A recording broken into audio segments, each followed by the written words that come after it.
Okay, I think that's working. Greetings, friends. Welcome back to another episode of Dreamscapes. Today we have our friend Justin here to share a dream with us. And I don't know if you've seen any of my other episodes or if this may be new to some people in the audience. I've got kind of a three-phase process I go through. First, I'm just going to sit quietly and listen while Justin tells me about his dream. The first thing he can remember after falling asleep, chronologically to the last thing he can remember after waking up. Or before waking up, and then we'll go back through it again, and then we'll try and make sense of it. So, Justin, I'm ready when you are. Okay. Yeah, I guess just jump right in. All right, you there? Yeah, for some reason that's much more stable. It's just crispy. I mean, it gets a little pixelated sometimes, but at least it's smooth, and I can hear you. Yeah. We'll see what happens. All right, we'll go this way. Yeah, better than nothing. Better than nothing. So we can just I'll just chop out all the or maybe I'll leave it. Who knows? Maybe that's interesting to the audience. Well, I'll make that decision later. Okay, so you said you were in the foyer of a house and you were asking me how much detail to give. As much as you can remember is fine. You can colors, sounds, smells, sensations, feelings. Whatever you got, I'll take it, and then maybe we can even expand on that a little bit more. So, go ahead, yeah. Okay. Well, I walk into the house, and the very first thing I see is it's kind of like it's a tan beige finish across the entire house, and I always notice every single one of the doorways is open, and it's an archway, and there are quite a bit of entryways, doorways. If I had to describe it, it's more of like an Italian style house with, it looks like a stucco finish, like the outside of a stucco building, with archways all the way for the doors. There's one main entryway that leads me, there's a foyer right there, and it's really big. It's got quite a few people inside of it, but there's an older gentleman who I've never talked to except for this one statement that he always makes to me, which is, you are dangerous because you can come and go as you please. Take that for whatever it's worth. And after I give him my attention and he says that, I start to make my way through the house, but it's almost like I'm not talking to anybody, I'm not acknowledging anybody, but every single one of them knows exactly. Well, they're all taking notice of me, if that makes sense, and it's a very crowded house. It's like a party, if you will. And everyone's talking to each other. No one's talking to me, but everyone's watching me as I go past. And as I'm going through the rooms, I always stay on the outer perimeter. I never walk through the middle of the rooms, through the crowds or anything like that. I walk directly from that foyer through an archway. And after I walk through that archway, I go straight into a kitchen dining room type room. I really don't remember any details, appliances, or anything like that. It's almost like this place is not really a house. It has a house feel, but it's like an event hall. There's no appliances. There's no nothing inside of it. There's tables, chairs, people talking. There's like an island in the middle of the kitchen with a marble finish on top. I'm telling you, I remember details about this place. And I make my way around the party or gathering or whatever you want to call it. And it's like an L-shaped room. I go through around the kitchen area, which has a sink and that island, like I said. I turn left and I go around, I should say, the dining area. And I kind of make a lap around the room. So I don't just stop at the doorway and go out the doorway. I kind of walk around the entire outer perimeter of the room, with everyone taking notice of me and me just kind of floating through, I guess you would say. Um, I go out into the back door, and the back door immediately leads out to a patio with a really nice pergola with ivy all over it. Um, the patio is about standard size. I mean, it's not anything massive or anything like that, nor is the backyard. And I, instead of walking around the patio, I immediately take a right around the back of the house. And this is really the only reason I say it's a house is because the yards. I mean, once I get out into the yard and I turn back and I look, it looks like a house. It's got a roof. It's got 2 stories. It had those really nice. I don't even know what to call them. The ceramic shingles on top of the roof. But I turn right, and after I turn right, I'm walking again along the perimeter of the backyard. I turn right, which the house runs directly into a fence. And as I walk around the perimeter of the fence, when I get to the back side of it, there's always something to take notice of outside of the fence. And it has to do with someone's regret. One of the first times I had this dream 3 times that was actually productive, and then I'll go into other things that details, because I've had this dream a total of 6 times so far. Wow. Okay. So the first time it was like a parade that was going by for somebody else, and it was like a mom's regret that she couldn't get that for her child. The second time was was me looking over and literally just seeing packs upon packs of dogs running through a street behind this fence. And someone mentioning someone needs to do something about those dang dogs. And the third time, which was kind of weird because the other 2 times it had been a street there, the third time there was like a creek behind it, and there was just this child who was trying to get through the fence to be able to go to play in the creek.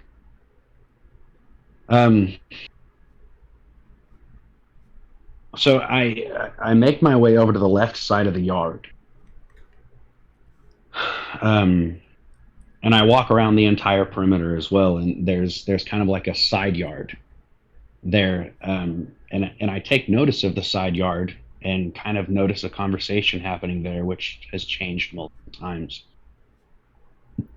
But I end up walking through a gate. And this gate leads to slums, just like really messed up shanty town. Tin roofs that are all rusted out, buildings that are dilapidated, falling down, and people inside of it that are, quite frankly, just messed up. Missing body parts, holes in their bodies. And again, while I'm making my way around these perimeters, I'm not talking to anybody. And this slum area is the perimeter of it is no bigger than an alley that you would see on a city street. You know, it's not a big area, but I walk through it. There's various doorways, and people taking notice of me. And like I said, they're mangled. They're messed up. Here, give me just a second. My kid's walking in. Oh, sure.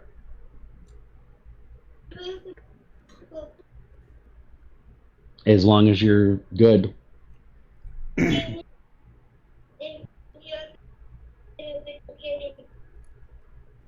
Okay, you're not going far, right? Okay. Uh, okay. So That's fine. go ahead and get I can kind of back chop. into I it. can kind of chop that into it's what's it from about 13, 15. Okay, that's fine. Yeah, no need to put you talking to your kid on the video. So yeah, so you were in the slums So and you yeah, were it's, there's through the doorways uh, there were more people. You said they were messed up, mangled. That's where you stopped. yeah. I mean, they're really really messed up. You know, limbs kind of mangled, broken in different ways, holes in people. I mean, people missing half their faces, like stuff like that. Um, and again, I make my way around the perimeter of that, and after I make my way around the perimeter of that, um, there's just I nobody's talking to me. I'm not talking to anybody, but again, they're all taking notice of me and acting as if they know that I'm there. Uh, I go back through that fence, and when I go back through the fence, at this point, the backyard is now empty, if not. I mean, it's mostly empty, if not completely empty. There's been a couple of times where there's one or two stragglers there, um, and at this point is when I actually start talking to people. Um, so there's and I don't remember exactly the names. I recorded the names, and I'd have to go back through my notes and but it's on my phone, which I'm on right I now. think you might have typed it up in the channel under the share your dream section. You put I some did, names in there. yes. Okay. I'm I not did. sure if the names are specifically meaningful. Maybe they are. We can come back around to that. But if you don't remember them right now, that's okay. And I think you froze up again. Yeah, I mean that's Yeah, you're back. exactly why I recorded them, because in that moment I remembered exactly who I was talking to, what they needed, and the tasks have been either helping someone find a lost item, helping someone find a family member inside of the household or in the yard, or just as simple as sitting down and listening to them talk. Um, the third time I had the dream was really notable, because really the first two times I guess I'll go into the rest of the dream before I start giving those details. Okay. Yeah, we'll try and maybe keep a chronology, the most recent one, and then we can come back around. Yeah. Yeah. So basically, after that, um, I make my way through the house, um, going room to room, and this time, if there's anyone inside of the room, I take notice and literally make a beeline for them. And this is what happens. This time, I'm walking, uh, basically searching rooms for whoever needs my help, is what the feeling was, right? And like I said, the task can be as simple as listening to them talk. Like they just need to get something off their chest, and so I'll sit there and listen to what they have to say. It could be helping them find items. It could be helping them find a family member that was also inside of the household. Uh, um, at which point I go back to the foyer and I make my way through the house again, um, chronologically, just like I did before. Going into the kitchen, the dining area, around the perimeter of the backyard, through the slums, um, and then back into the house. And this is a detail that I missed. I'll turn right as I'm going through the kitchen, and there's a set of stairs that goes up and to the right, with, gosh, I want to say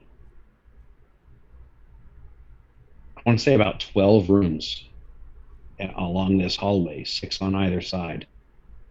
Yeah, and in fact, that's exact. 12 rooms on either side. 12 rooms, 6 on either side.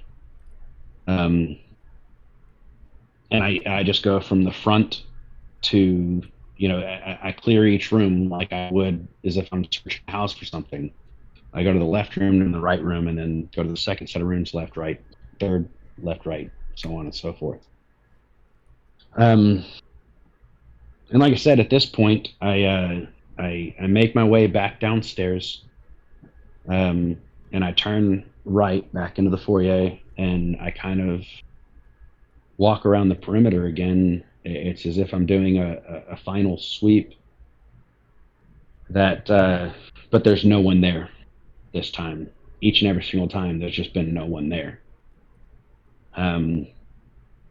After I make my way through the kitchen, dining room, backyard, slums, back into the backyard, dining room, kitchen, upstairs again, and each room, I'll walk back over to the foyer, and the old man is the only one that's still there. And he looks at me in the eyes and he says, "You are very dangerous because you can come and go as you please." At this point, my attention is drawn to a biometric scanner that I stick my face next up to, and the doors open and I walk out, and that's the end of the dream. Okay. Yeah, it's it's involved and detailed. I know that For it's sure. weird. Okay. And each time the dream's really been different. The third time, like I said, was the first 2 times I had the dream, I was really confused about what was happening and why in the world I would even be there in the first place. Yeah. The third time I had the dream, I helped 5 people, and the second 2 seemed really disoriented. They had no clue who they were. And this is where it gets kind of crazy. I helped them realize that they were dead. Those last 2 people, I never identified a name. We didn't get that far. We didn't talk about anything. It was just me talking to them, going, "Hey, you need to calm down. This is not where you belong. This is not your home. You've got to go." And we just ended up talking through and helping them realize that. I'm shaking as I'm saying this. Sorry. That's okay. When you put yourself back in the dream, in that moment of helping people realize they're dead and they need to move on, that kind of being back in that feeling makes you a little shaky. Yeah. But it gets even stranger as I have the 4th, 5th, and 6th time that I've had this dream. And that was well, go ahead and say. I don't even have my thoughts collected enough to ask a coherent question. Go ahead. What's even crazier Gotcha. about the Well, the first time I helped someone realize they were dead, which got me to thinking, is this what I'm doing throughout the entire party? Is this why people are taking notice of me? Is this what's happening? I don't know. I'm not speculating. That's what it feels like, though, at this point. Okay. That third time, not the third time, sorry, the 4th time I had dream, and every subsequent, the 4th time I had the dream, there were people there, but I didn't talk to anyone.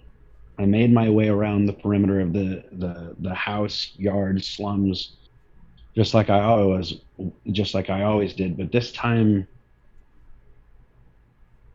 was different.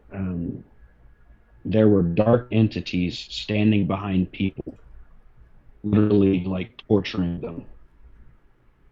And I could see hands inside of some of the bodies and organs, as if they were just causing horrible pain. And it was different organs, and I didn't take notice of anything. This time I went to go make my rounds back through the empty backyard and everything like that. The only things that were left were these dark entities. And and they were pissed. I made my way around to 7 of them and literally went through and told them that they needed to leave. And this wasn't like I was just talking to you.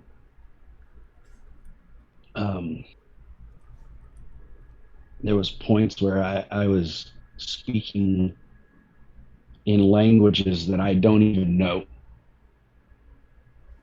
Okay.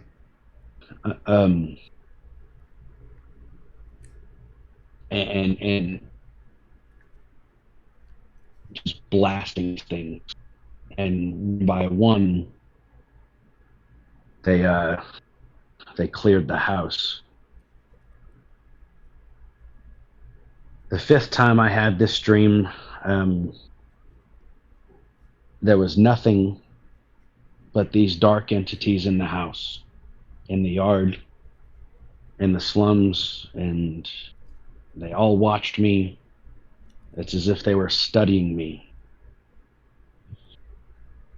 And I went around to, and I remember the number, it was 30 of them.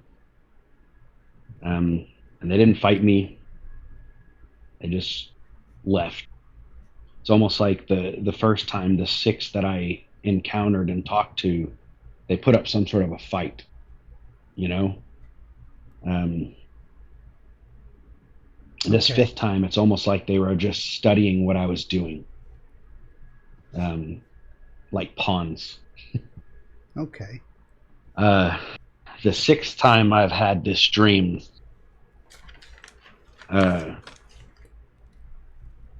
the foyer was empty except for the old man who said the same thing he always says to me. The kitchen and the dining room were completely empty, but when I walked into the backyard, it's almost as if I walked into an ambush.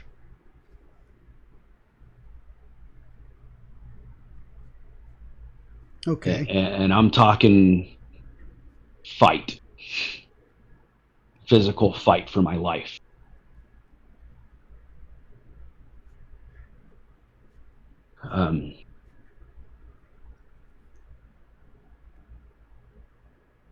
And that time I actually didn't clear the house.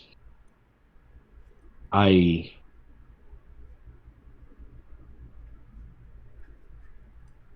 slipped out after, and I can't say anything but soundly getting my ass beat. Got into the doorway and made my way out.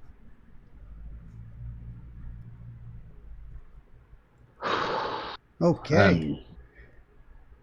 And that at the end of that dream, you also had the scanner and the old man at the door, or not that time? Yeah, no, each and every time. Okay. He's there. He's saying those words to me. I can't say that last time I was really paying him any attention. Sure. You had other things on your mind. You're just going to get the hell out of there. But that's what I was wondering, if the end of that dream was different in terms of not having the same specific conclusion that seems to end every other one. No, the same pageantry was there. I had to scan my face, and then it's kind of weird. I don't ever remember scanning my face to be able to walk into the building, but I remember the doors as I'm looking out, and it's like I left this detail out. When I look through the doors, it's not like I'm looking out the front door of a house. They are sliding glass doors, and I can look and I can see a hallway on the other side of those doors. It almost looks like a hospital hallway. Okay. But yeah. And then when you kind of walk into that hall, or the process of walking through the sliding doors, that's when you wake up? There really is. Yeah, it's just as soon as I break the threshold of those doors, I'm up. Every time. Okay. So, Very interesting. I like I think said, there's I think there's my no cat has specific time. some opinions. Okay, here he goes. Hey, perfect. There he goes. It's a black and white cat.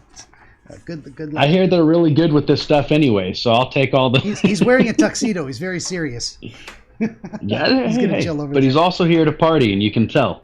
He really is. Yeah, he's got his birthday suit on. He sure does. So the first thing that comes to my mind is feeling kind of overwhelmed by the amount of information, and the fact that it's not just one intensely detailed dream. It's the same set of circumstances that change subtly. So suddenly my autistic mind starts to say, how do I compartmentalize this? How do I put it into chunks? How do I make sense of it and find out where to put each piece? Do I go through it 7 times to make sure I've got all the details? And I'm like, I don't think I could do that. So I'm confused. No, yeah, I'm like, this is a little bit outside my wheelhouse to have something so detailed repeat multiple times with minor differences. So while I'm listening to you, I'm writing down all the details, and I'm thinking I might have to modify my approach and start looking for.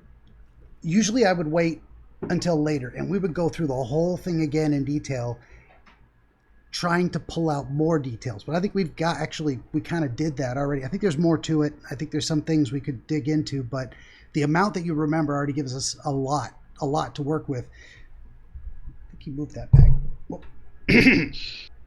So what I was thinking was a good approach was to start thinking of themes. Themes is what came to mind. So it might help to start. I'm going to spread out my notes a little bit so I can, excuse me, so I can kind of refer to it. Here he comes again. Hey, I'm busy. You gotta go. Go. I'm driving here. So Yeah, and Carrie, he's got stuff to do. He's got stuff to say. He's got cat things that are very important. It's true. It's true. So his name's Prince, by the way. He devoured episode number 8. Gone. No one will ever hear that interview. He ate it. He walked on the keyboard and like a dumbass. I forgot to start up the recording again. Okay, so I know it's terrible. I could just strangle him if I didn't love him so much. He doesn't know. He's a dumb I get cat. that. I know, right? So the themes from the dream. There's definitely a sense of travel is the first thing that comes to my mind. You're going from one place to the next, but then back again, almost in order. I don't know if you remember. Very, very methodical. Yeah. I almost cannot tell you how methodically I remember going through these rooms and studying the rooms and the people before I ever talked to anybody. Yeah, that was the. And we're talking dozens of people, room to room, to backyard, which has, gosh, hundreds of people. Okay, so the backyard had a lot more people. I mean, the rooms in the house were crowded as it was. Absolutely. And you never walked through the middle of the people. You always kind of moved around the edge, which was another theme that so not only are you traveling, there's this movement, this sense of going from one place to another in a very methodical fashion, but you're also going around perimeters. And in the house, you went around the outside towards the wall, not through the middle of the people. In the backyard, you went around the fence line. Even in the slums, you kind of went around, making completing the loop. Not only the loop of a room, but then the loop of going back around to right back where you started. And that does, when you say methodical and kind of studying, but also very thorough comes to mind. The idea of leaving no stone unturned, or no wall, no path unexplored. I don't know if that resonates with you. I'm sorry, you kind of broke up when you said that one. I didn't hear. Oh, sorry. I was just saying the idea of leaving no stone unturned or no path unexplored. Not something along the lines of not wanting to miss something, trying not to leave something out. Does that make sense? Absolutely.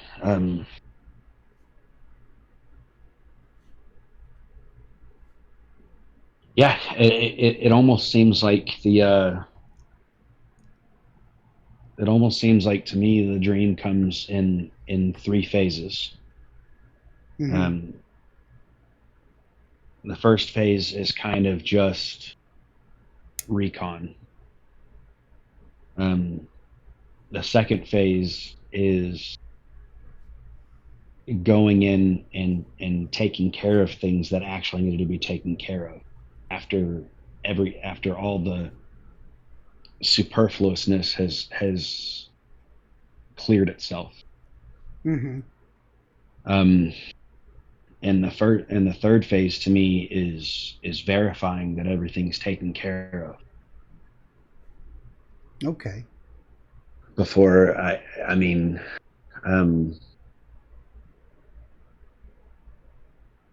That's a good way as to go. Go ahead. as I've gone through this in my head, and I've told this to my wife, I've told it to I'm a Christian man, so I've told it to my discipler, and I'm sitting there like, guys, this is not something that's going to go away. Every time I close my eyes, I'm having it. Yeah. Every single time whether it's a nap, whether it's going to sleep for the night, I'm having this. Okay. So is this a dream that you're having? When's the first time you can remember having this dream? I don't know that I wrote down the date, but it's been 5 days for sure, and then that one nap in the middle of the day. Okay, so it's like every time you go to sleep over the past 5 days, you're back in this dream. Every single time I close my eyes. It's not it's here. It's not going away. Yeah. I mean, the first thing in terms of trying to understand why you're having it is I like to look at what's going on in people's lives. And are you under any kind of stress or pressure, expectations right now? Are you in a period of transition? I mean, yeah. I am a veteran. I'm 100% disabled. Okay. And I've recently been diagnosed with a seizure disorder that I've never dealt with in my life. Was recently hospitalized for this seizure disorder.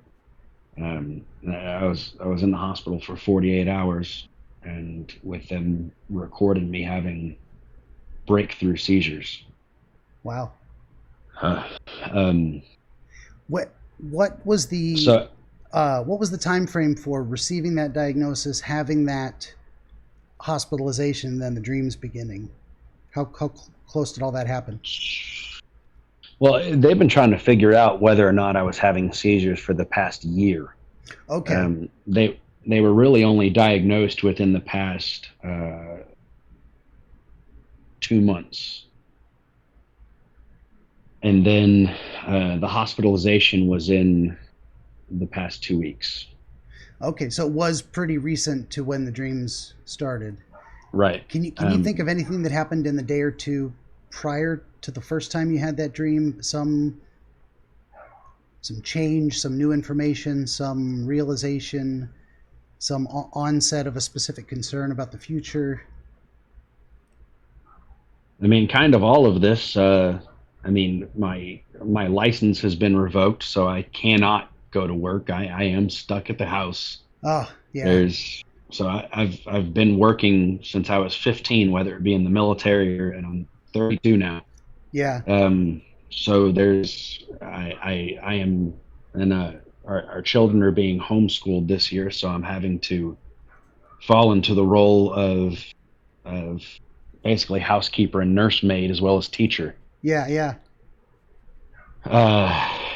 and my wife is now working full time, which I've done everything from the oil field to climbing cell towers to being in the military since we've been married. Yeah. But I've always had something. So I mean, as far as change, I don't know if there's any. I've basically been forced into retirement. Yeah.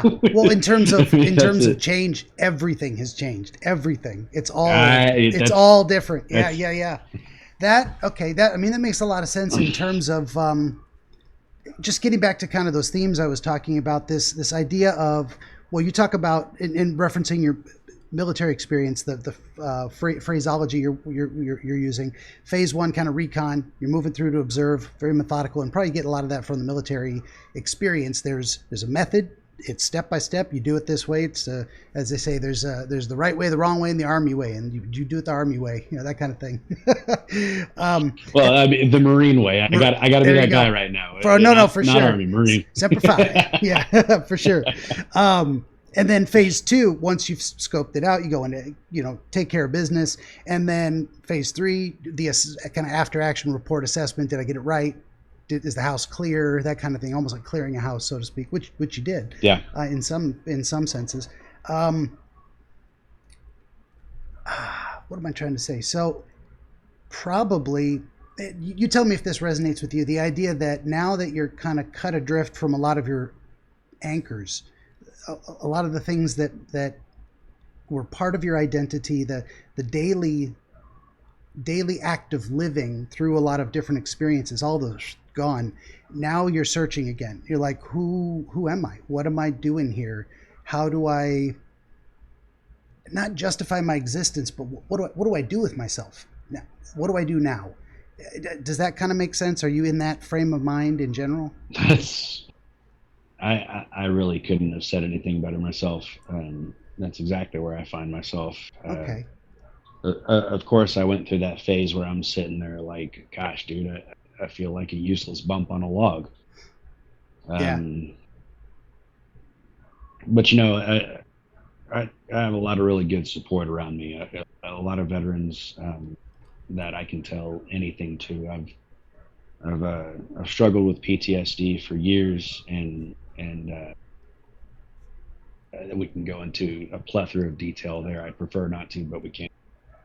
Oh no, that's good to know backstory, but probably not critical. I think what's going on with the dream is your current. It's usually your current immediate circumstances. Like, what do you dream about when you go to bed tonight is related to what happened to you today, or what you're still thinking about from yesterday, or what you're worried about or hoping for might happen tomorrow. That's my concept. You can talk to other dream experts or amateurs on the internet, and they might give you a different opinion, but that's what I've found to be true from talking to people. That's how my approach gets to some kind of an understanding. So, I mean, I think it makes a lot of sense based on what you're going through, and that's probably how we could best understand this dream. I think the old man, you meet him at the very beginning, right? Correct. Okay. Very beginning and very end. And very end. So he's kind of your bookends of the dream. He's the beginning and the end, the alpha and omega of the dream, if you will. And he tells you that you're dangerous because you can come and go as you please. And to me, the first thing I thought of is that this is some part of you recognizing that you've been separated from what's going on around you, that you're not connected to it, that you're free from it. And what's that saying, that there's no man more dangerous than one who has nothing left to lose? If you've got there's no risk, you can do anything. You can do anything you want because there's no one's got strings connected to you. There's no leverage on you, and that makes you potentially dangerous to people who have maybe conflicting goals. I don't know if any of that's resonating.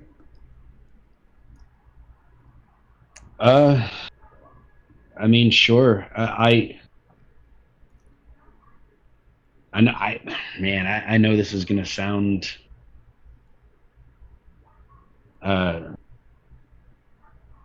I don't know, man. It sounds crazy to me in my head. I've almost equated the house to like the spiritual realm in my Sure. head, and I don't know why I have. It's not like I was looking for that in the first place. Yeah. Um, I literally feel. Uh,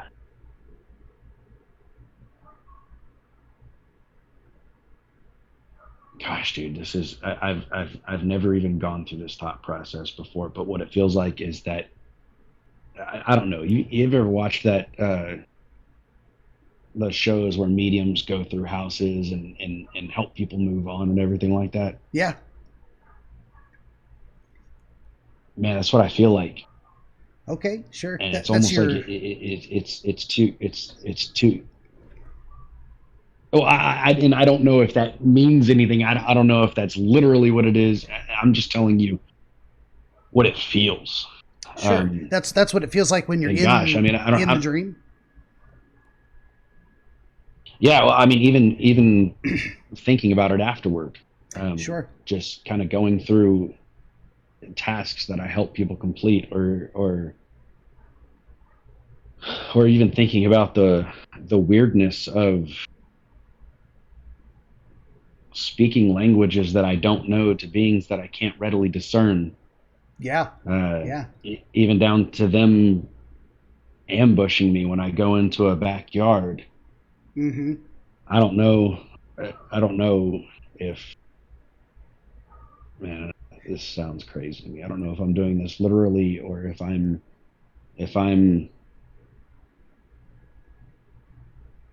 internalizing all of this. And I mean, you can't.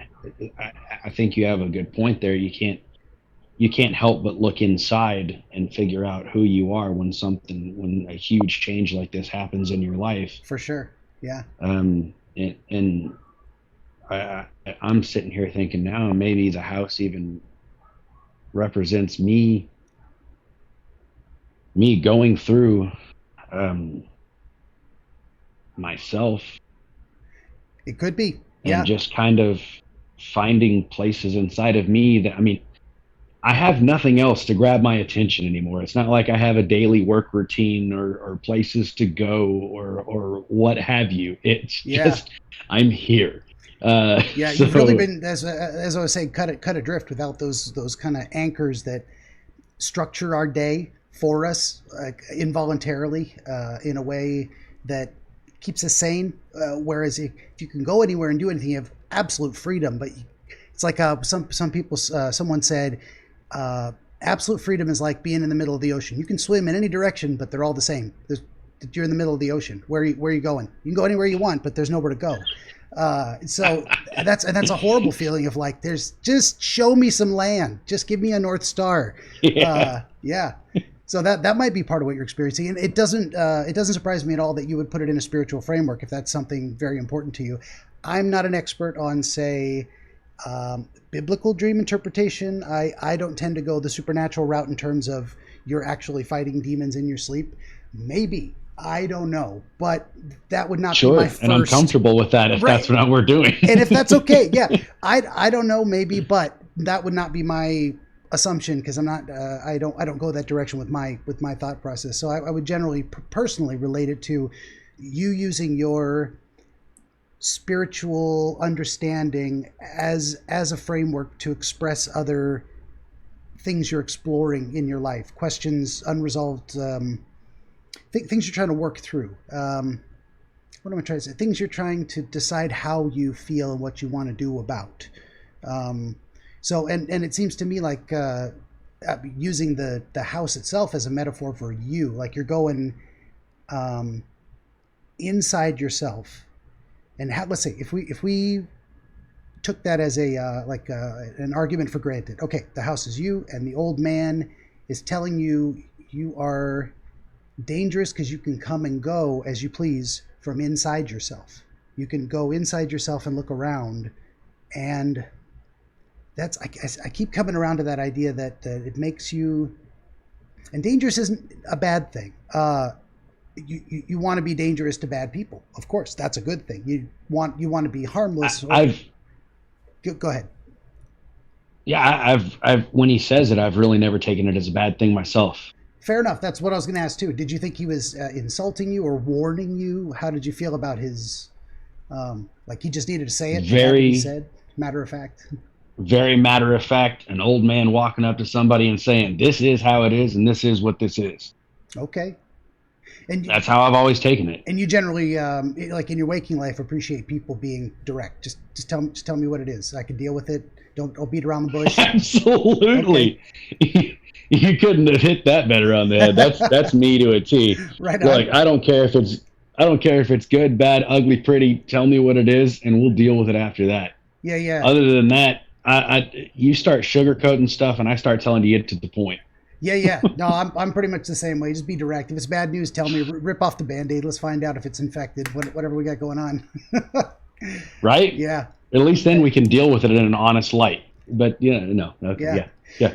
So in terms of, if we go down that road and kind of make that assumption, or at least for the sake of argument, say, okay, so maybe the house represents you going inside yourself, and you're seeing other people that you're not interacting with. If that was the case, who would those people be? Like you don't interact with them, but they're aware of you. Like, are they other aspects of your personality, different thoughts or emotions? Not just aware. Yeah. Like hyper aware. Like they are watching you out of like the corner of their eye, yeah. making it not so obvious. No, it's not even. It's like if I'm walking by a conversation, the conversation stops, Okay. and they watch me move. Okay. What is a theme we could draw from that? Because I look, okay, that's the behavior, but then what's a description of that behavior? Those are people who they think you're someone that should be noticed. They think there's a reason to take notice of you. They see you. You are important somehow. What else might you say about the behavior that we're seeing in taking note of you, like hyper focused? Like, what's another way to put it?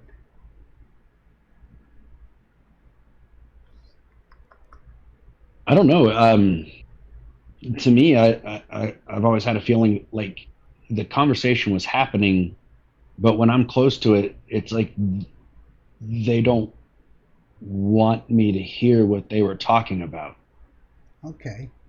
Like they saw me when I came into the room, and they were kind of watching me, but when I was right next to them, it's like conversation stops, and it's going to stop until you're gone. Interesting. Yeah. What is that? And so, did you get? You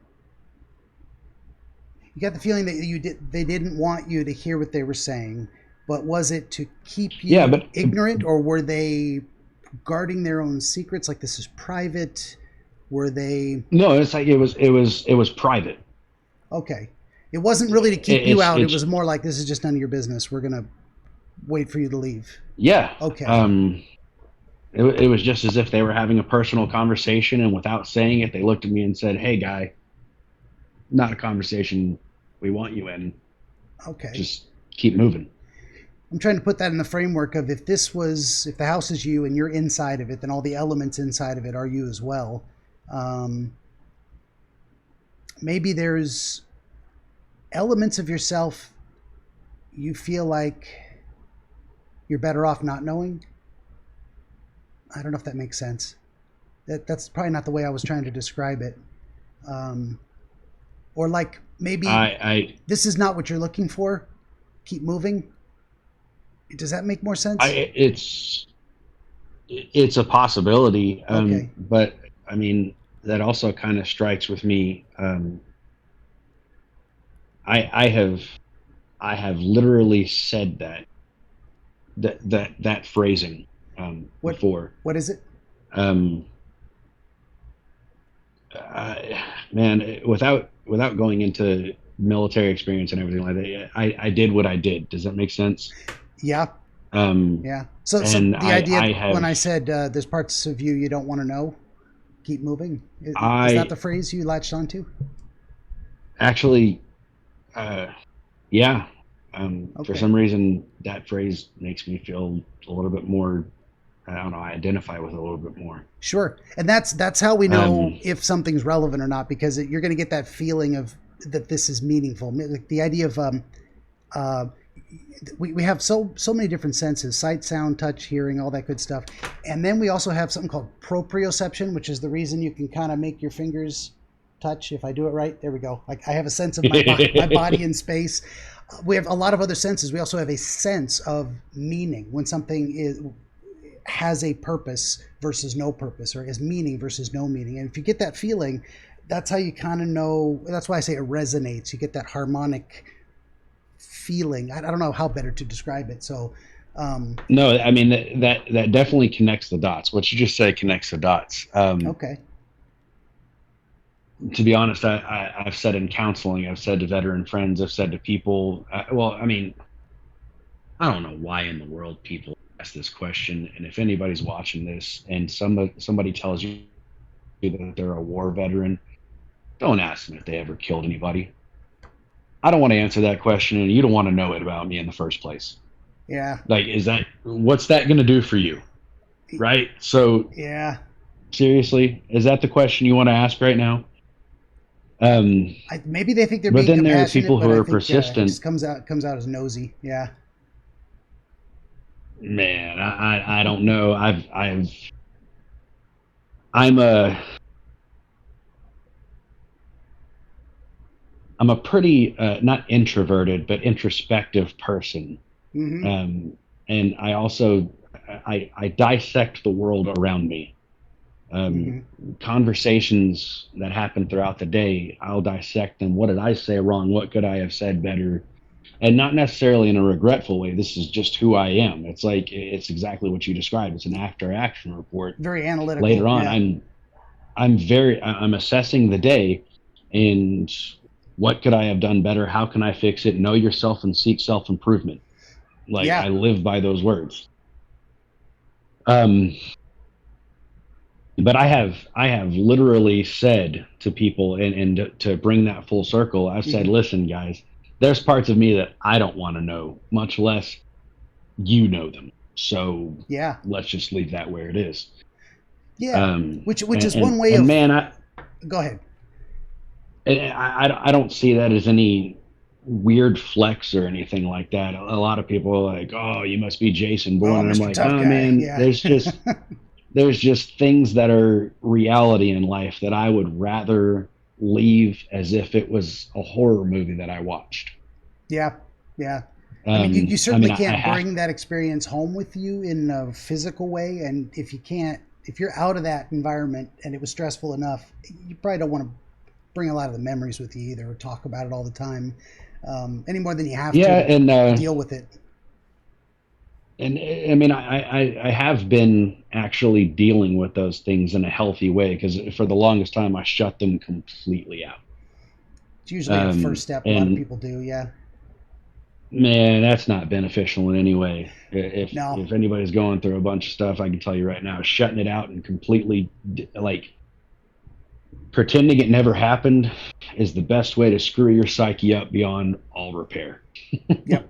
And what I say by that's usually the first thing a lot of people do is, that's not statistical or anything, but it's people's natural reaction to say, thinking about this is unpleasant.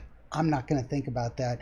And it's not Yeah. unhealthy to do that, except if it's continuing to cause problems and it makes so you can't deal with it, can't internalize it, can't process it, can't move on from it.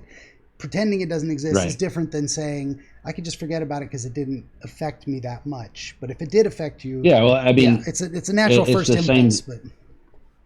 But Yeah, it's the same thing we were talking about before. I mean, it's an extension of. I mean, if you want people to be real with you, you have to be real with yourself. You have to mm-hmm, look at the wound and analyze it. If you don't, it's true.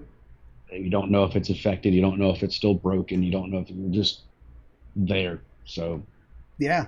So if we go with um, that, searching yourself, the house, and then uh, the people, and maybe there's two ways to look at what that. And one of them was maybe they were like, we don't want you listening to what we're saying because we don't want you to focus on the content. that we would be speaking. So like you kind of telling yourself, don't pay attention to this stuff, or it could be the other way around of like, these are things you don't want to know, don't deal with this right now. Could be either one, but in some ways they're telling you keep looking is what it is the impression I'm getting. Yeah. Okay. Pretty much. And then I think it might be useful to kind of, again, this is too many details. We could probably do this for like 3 or 4 hours trying to pick apart tiny little details, and we could get a lot of them.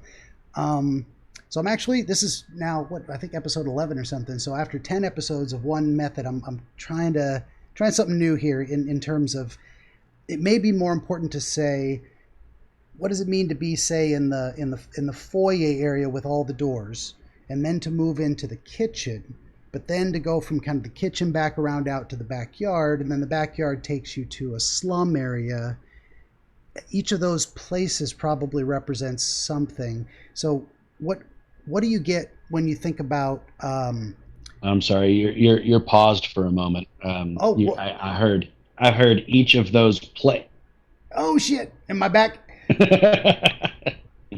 And that's what it was. Am I back? Yeah, you're smooth now, but yeah, I heard right. Each of those play, and then there was it. Yeah, I think each of those places represents something. So I was going to kind of go through them one at a time. I was getting set up for that process. The idea of the foyer, it's the beginning of the journey, and there's lots of people. Hello, kitty. Hi. You gotta go away. You gotta go away. Oh, he's gonna step on the keyboard again. You really gotta go. Get out of here. Oh, I love you, son. Okay, now he's gonna lay down on a piece of paper. It's perfect. So that he fits. He sits. The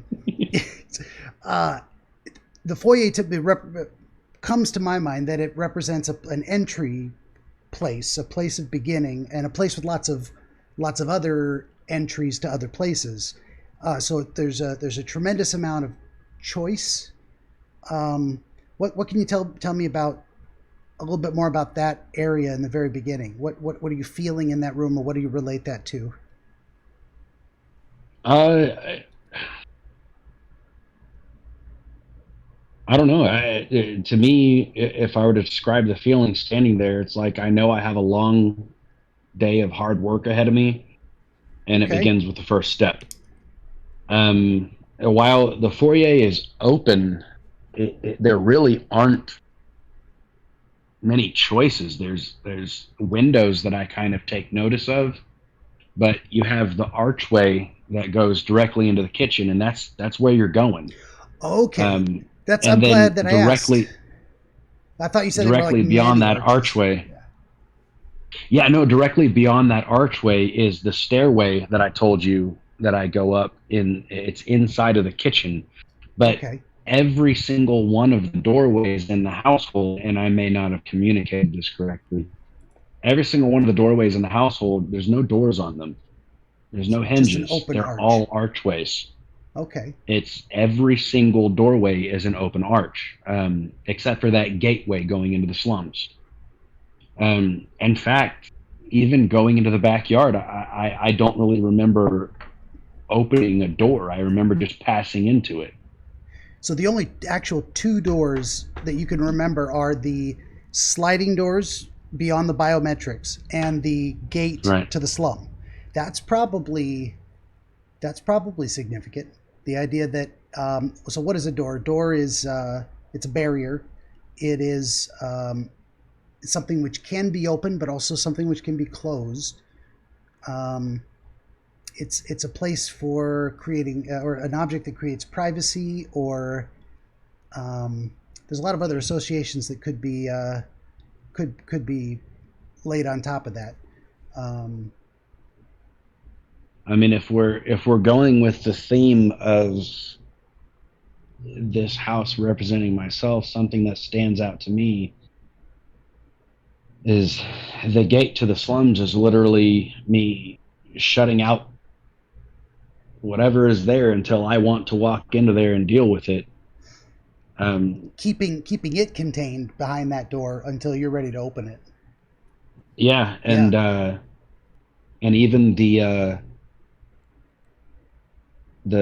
entryway, the sliding glass doors, a thought that hit me is, well, you can see into it from the outside. Mm-hmm. So it's like it's open. You can see in, but you can't get in unless you have permission.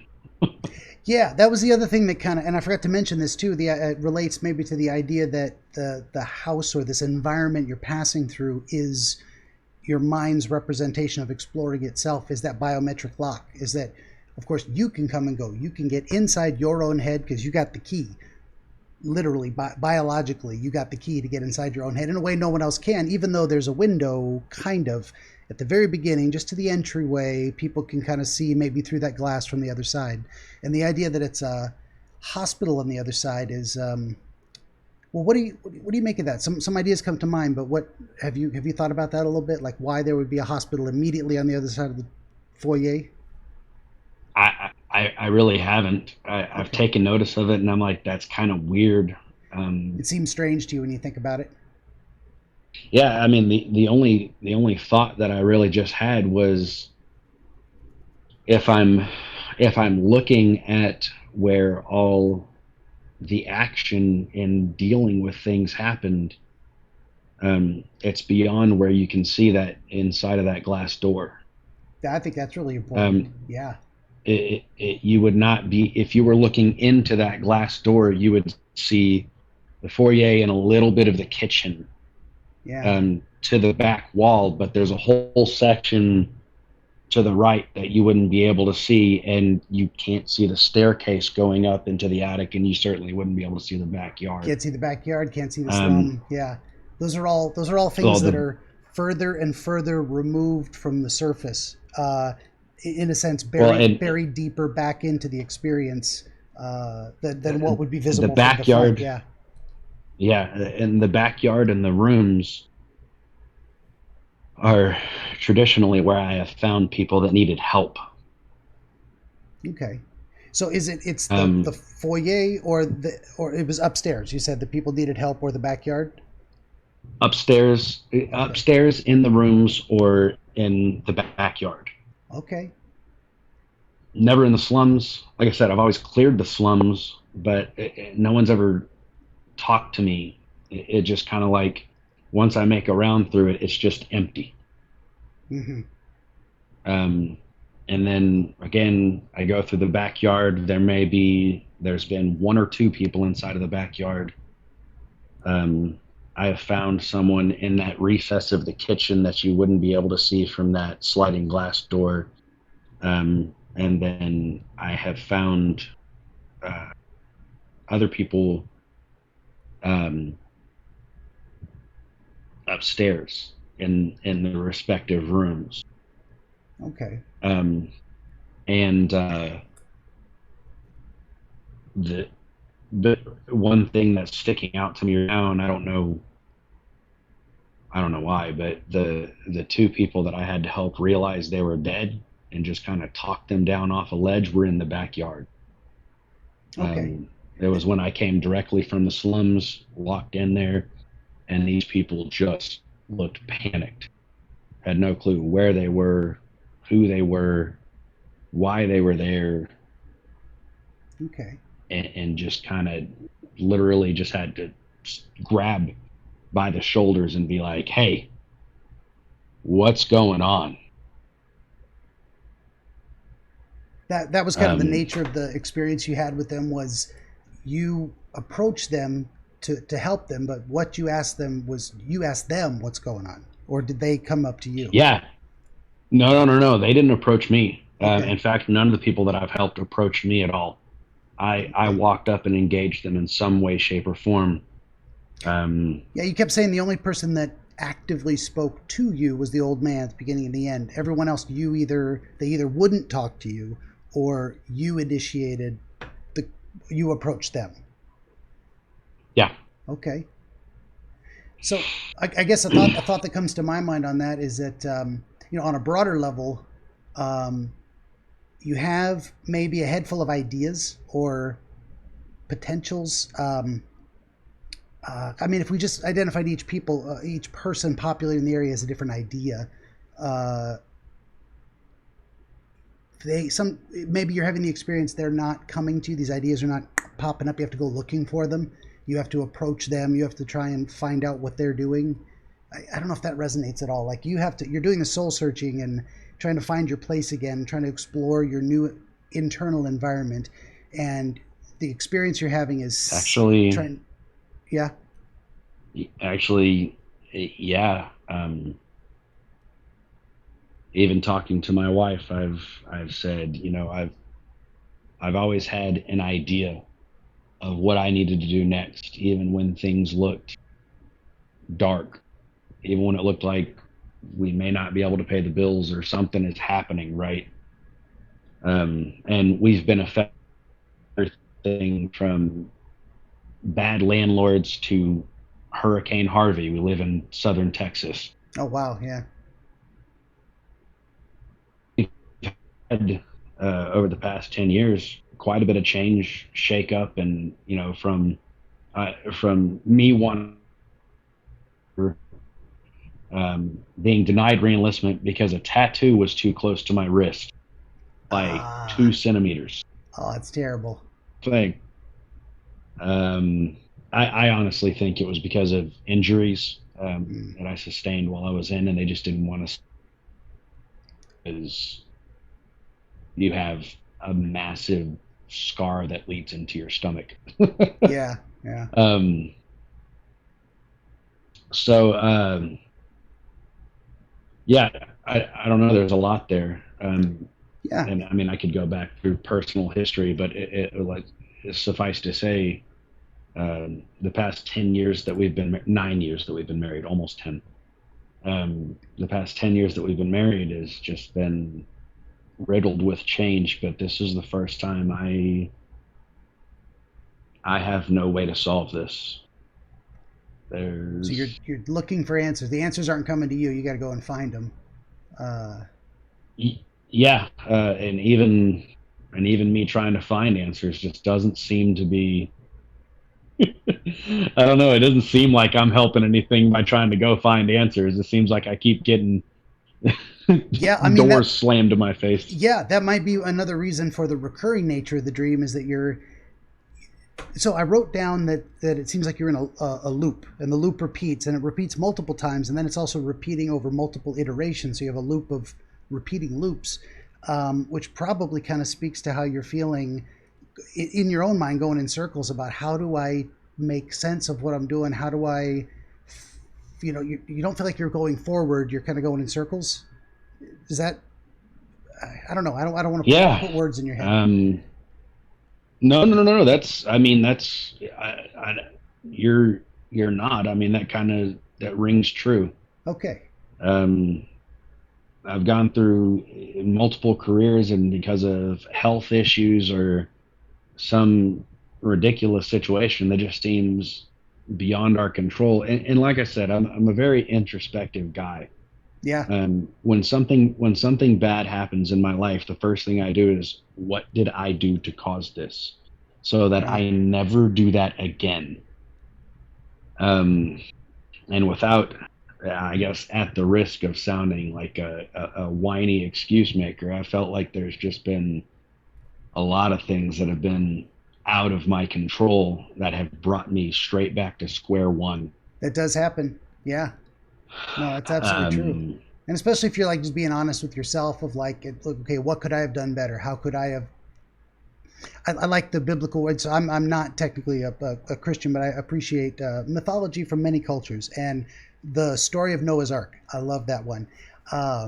It's if you look for themes, one of my favorite explanations of it is, here's a guy who's he's walking with God. He's paying attention. He sees trouble coming, and he takes the necessary steps to protect himself, protect his family. So when the trouble gets there, they're okay. They'll survive the flood, and other people are laughing at them because they're not paying attention. They're not walking with God. They're not reading the signs. They're not being honest with themselves, whatever you want to call it.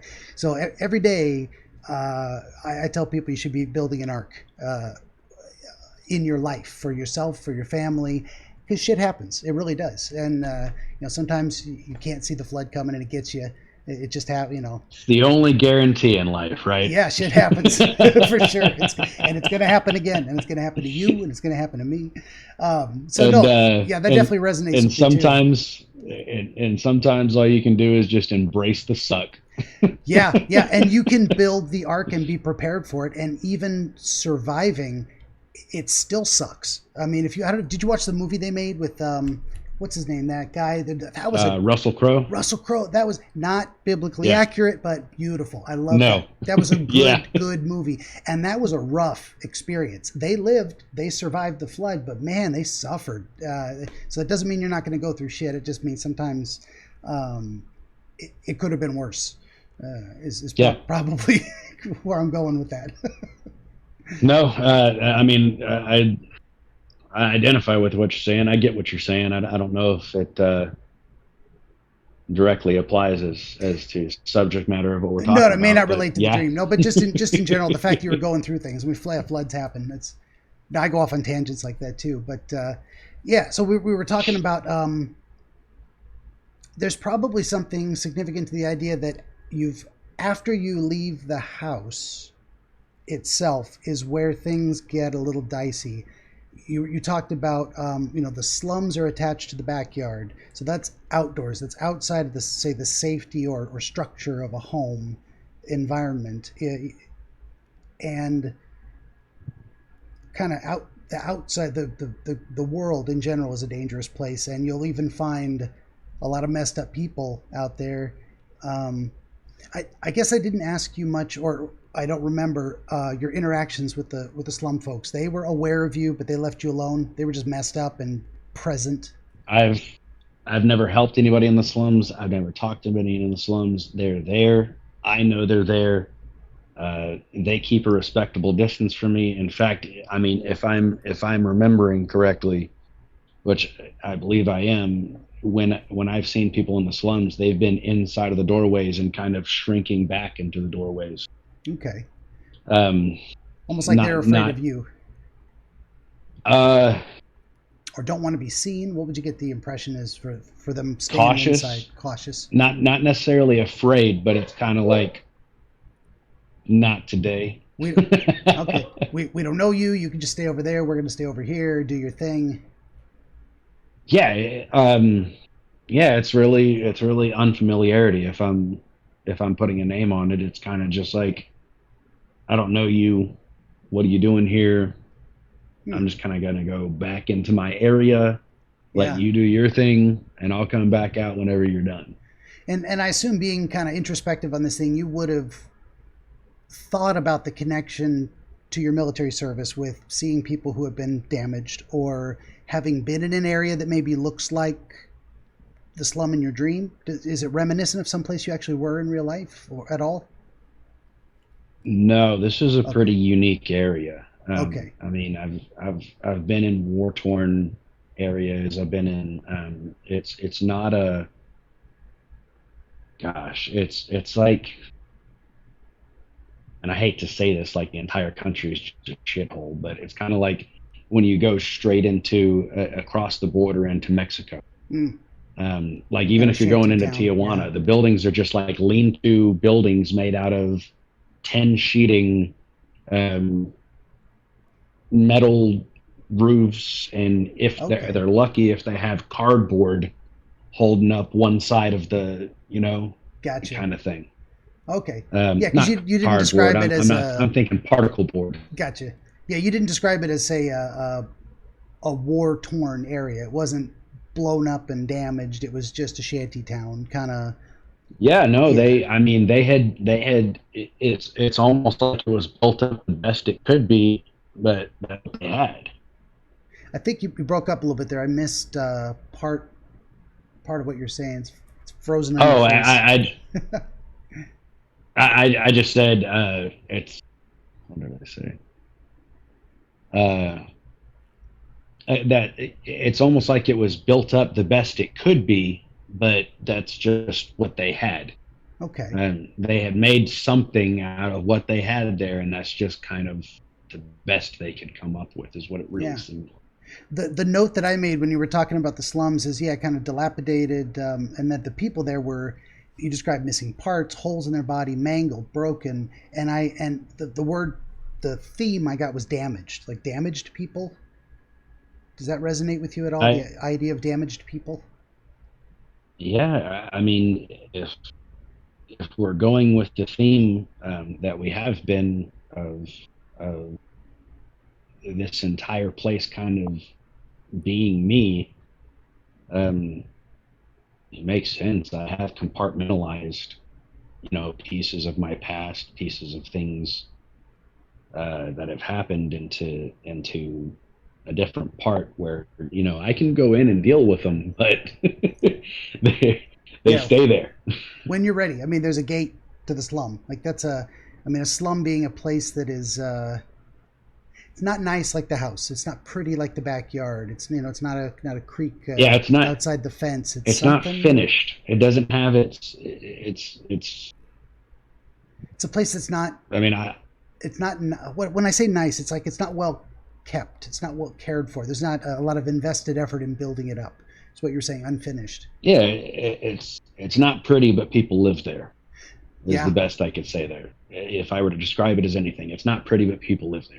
yeah, yeah. They're surviving, Um, making do the best they can under the circumstances.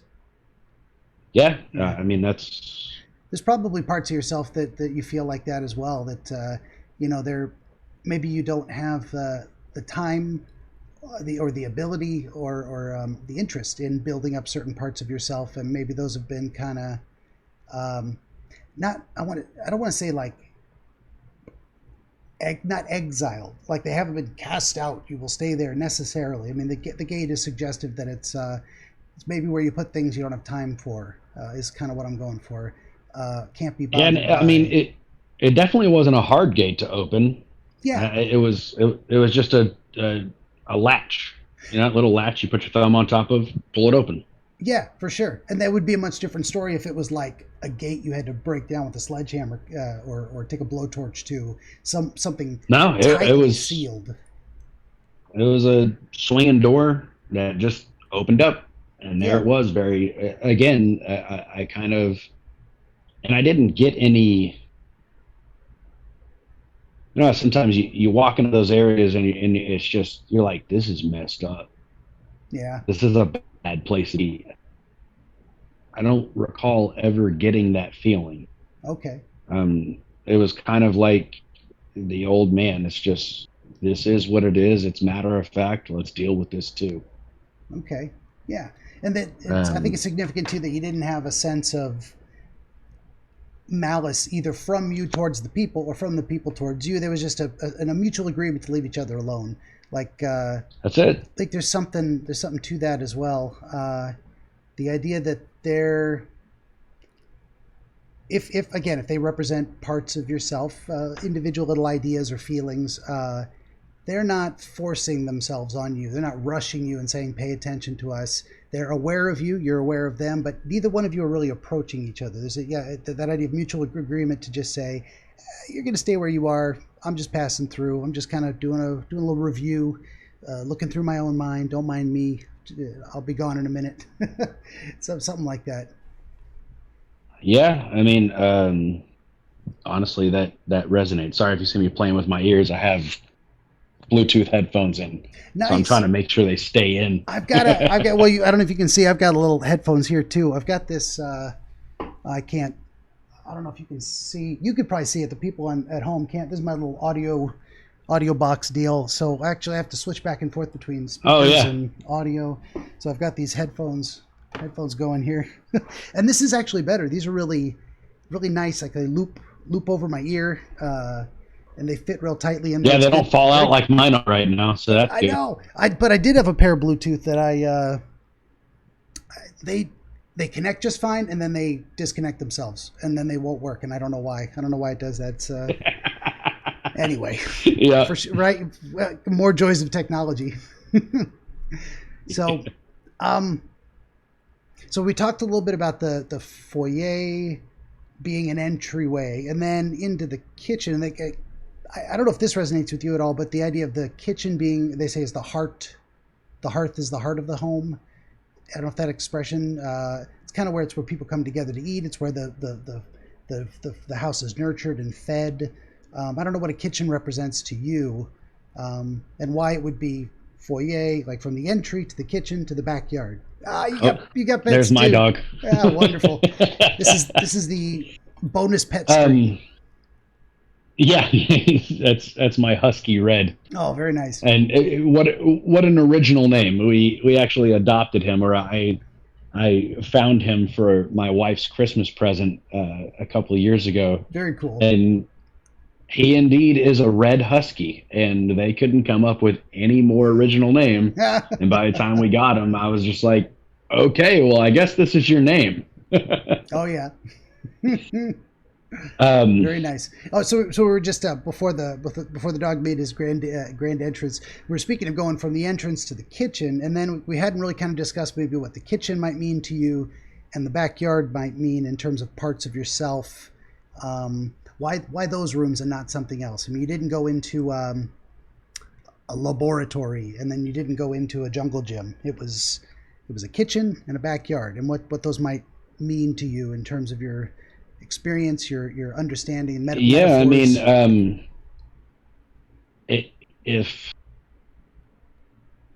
it definitely was. It seemed like the center point. I don't know if it seemed like the heart or the whole or anything like that, but it definitely was the center point of all activity. And I don't think I've mentioned this. I mean, people weren't just stationary, right? I would see them in multiple places. They would move around, and it's almost like, it is almost like that activity started in the kitchen, but I don't know if that, or at least there was a lot of motion anything. Coming to and from the kitchen. You said it felt like a central point. Yeah, I mean, it felt like a central point of activity. I haven't paid much attention to that. I don't know if there's anything to that, or maybe not, but I think there is something to that in terms of like that's where the foyer goes. That's actually where you have the connection to the stairs that go upstairs, and that's your entry point also to the backyard. So there is kind of a central. I don't want to say central. There is almost like a roundabout. There is a distinction. Go ahead. There is a distinction as well between the kitchen and the dining room. There's another archway that leads into a dining room. And then it was the dining room that goes out to the backyard? The dining room, and then on the far left of the dining room, you go into the backyard. And again, I have no clue why, but it always seems like I hug to the right of the room area, whatever, what have you, first. Okay. And then follow it around all the way over to the left side. Okay. But the dining room is its own separate area. It's not like a open thing. It's very segregated, if you will. Okay, fair enough. And if I'd followed my normal or typical process, I probably would have gotten these kind of details. Usually, I listen to the dream all the way through. Then I go back a second time and I pull out more details. And I talked about that a little bit.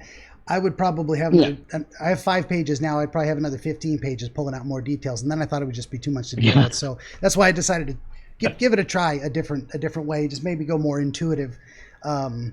And sure. we're getting some stuff, so it's working out a little bit. Probably at this point it'd be useful to maybe start talking about how it has changed over time, little by little, and if we can make some sense of that too. Why it's gone from people to now these entities. And, it went from people to now they're dead people. Then they're people being harmed or manipulated by entities. And then it's just the entities, and then they attack you. I mean, that progression seems significant. Right. I that's kind of why I started looking to reach out. I'm perfectly fine with dreams in which I help people. It's kind of weird that I had it 3 times in a row. I took note when the last 2 people that I helped were dead, and then the next time I had the dream where, and I can't describe it as anything else. I mean, people were standing there, faces just completely contorted in pain, and these beings were reaching into their backs, Mm-hmm. and you could just, you know how you can tell when someone's forearm is squeezing something, Yeah. like it's Oh, just yeah. tightened up. You know, it's reached in. There's reached in.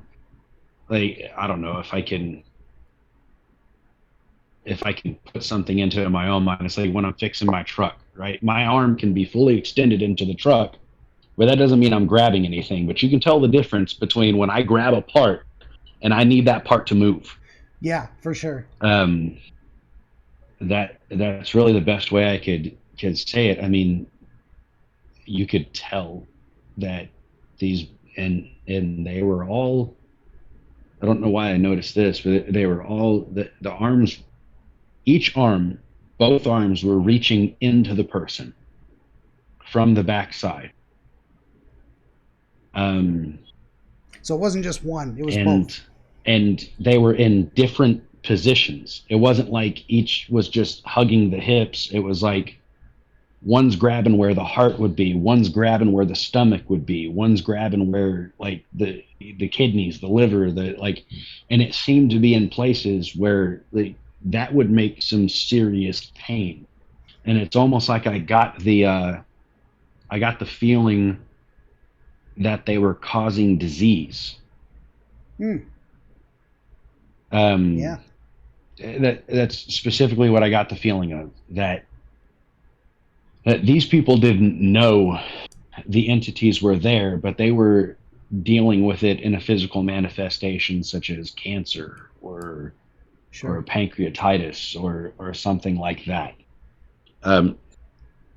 These are literally the thoughts that I had while I was in the dream. Sure. And you Like, said it wasn't. Oh, go ahead. Oh, no. I don't know. Okay, I sorry, I didn't mean to interrupt. I I was coming back around to, you said you'd spent quite a bit of time recently going maybe in and out of different hospitals to appointments, trying to figure out if you had a seizure disorder. So maybe you did run across a bunch of other people that had ailments of different kinds. I mean, yeah, especially at the VA hospital. That's kind of what I imagined. But there's kind of 'cause the VA hospital, you never have a room to yourself. You're always sharing a room with somebody, and it could be, a Vietnam veteran who's, shoot, I even shared a room with a World War II veteran. Wow. Not too long ago, and I was like, oh my gosh, dude, It's passing the torch. You've got stories. For sure. But it's not just with the seizure disorder. For the past 5 years, I've been dealing with chronic pancreatitis, and they have no clue why. Gotcha. I have it. I'm not an alcoholic. I'm not a druggie. All the things that cause pancreatitis are not present in my life. Yeah. And they've tested me for these things and verified, yeah, you're not the stereotype. Yeah, they got to rule it out. Run sure. into. Yeah. Yeah. No, they've run. I didn't even know they could do this. They could run an alcohol screening through your stool. So they ran that on me, and they can tell like a week if you've had a drink a week ago. That's like when they do the hair test for LSD or something. Yeah. It really was. But I didn't know that they could do that. It was weird, and I don't know if I get too much detail there. Yeah, no, that's fine. That's fine. This is not a channel. This is not a 18+ channel, but it's not specifically for kids. So you can curse like a sailor if you need to. Yeah. I tell people just feel free to express themselves however they need to. Yeah. So I for the past 6 years of my life have been in and out of hospitals.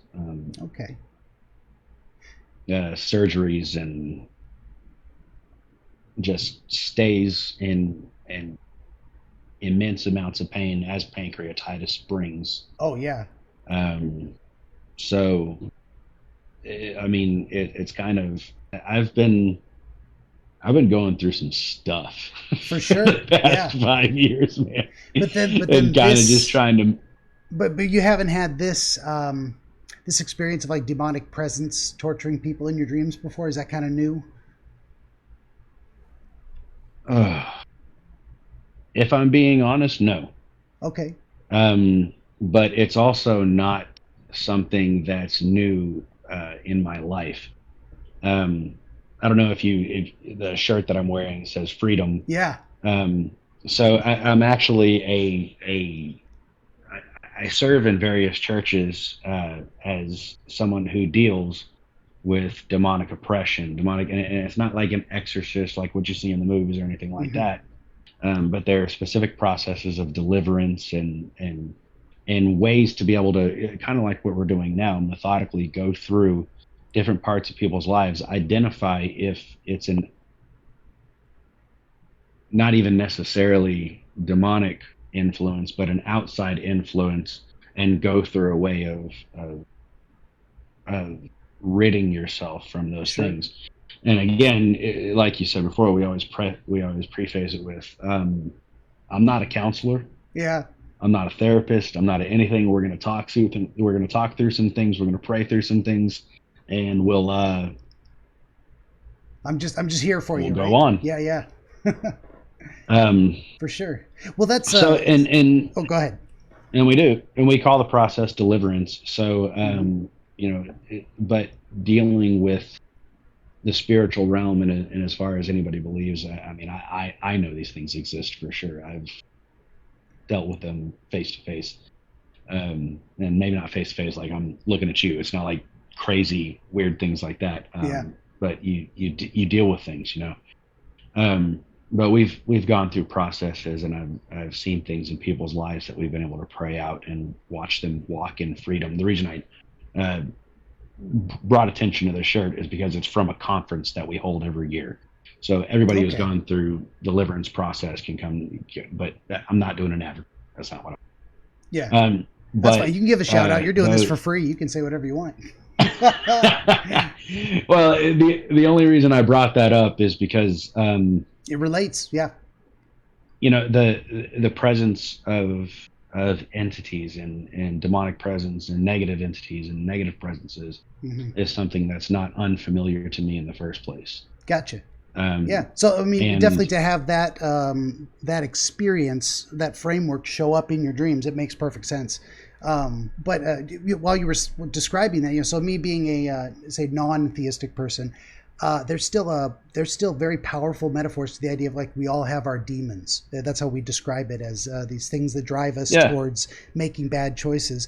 And actually, if you go back to the original Greek, demon comes from the word daimon, which just meant an idea or influence that appeared to be external and then influences us in our behavior and our choices. So yeah, the idea of being possessed by a daimon, by an idea that takes you over and makes you want to do bad things, sinful things, things that aren't good for you.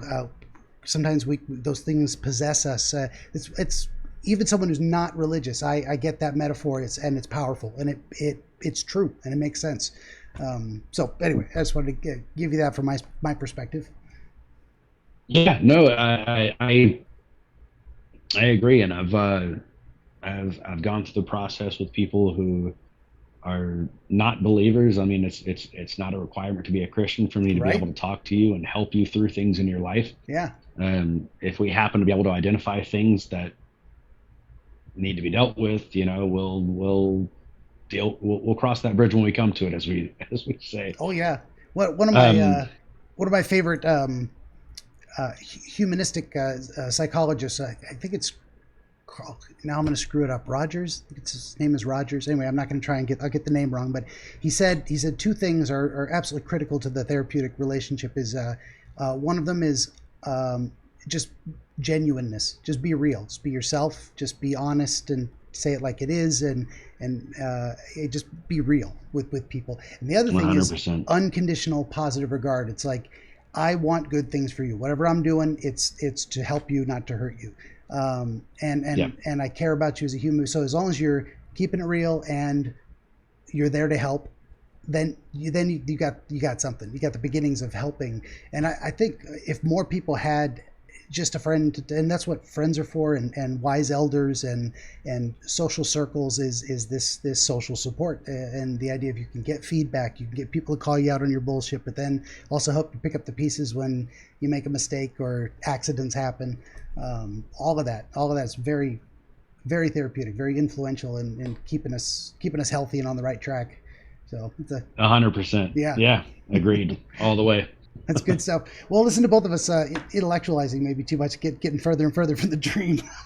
we talked about the demonic entities and why they were present later in the dream in a way that they weren't before. So there's again that idea of travel. Not only are you looping through the house through different areas, but you're going back multiple times in the same dream, then repeating that across multiple iterations of the dream, but then it's changing over each iteration.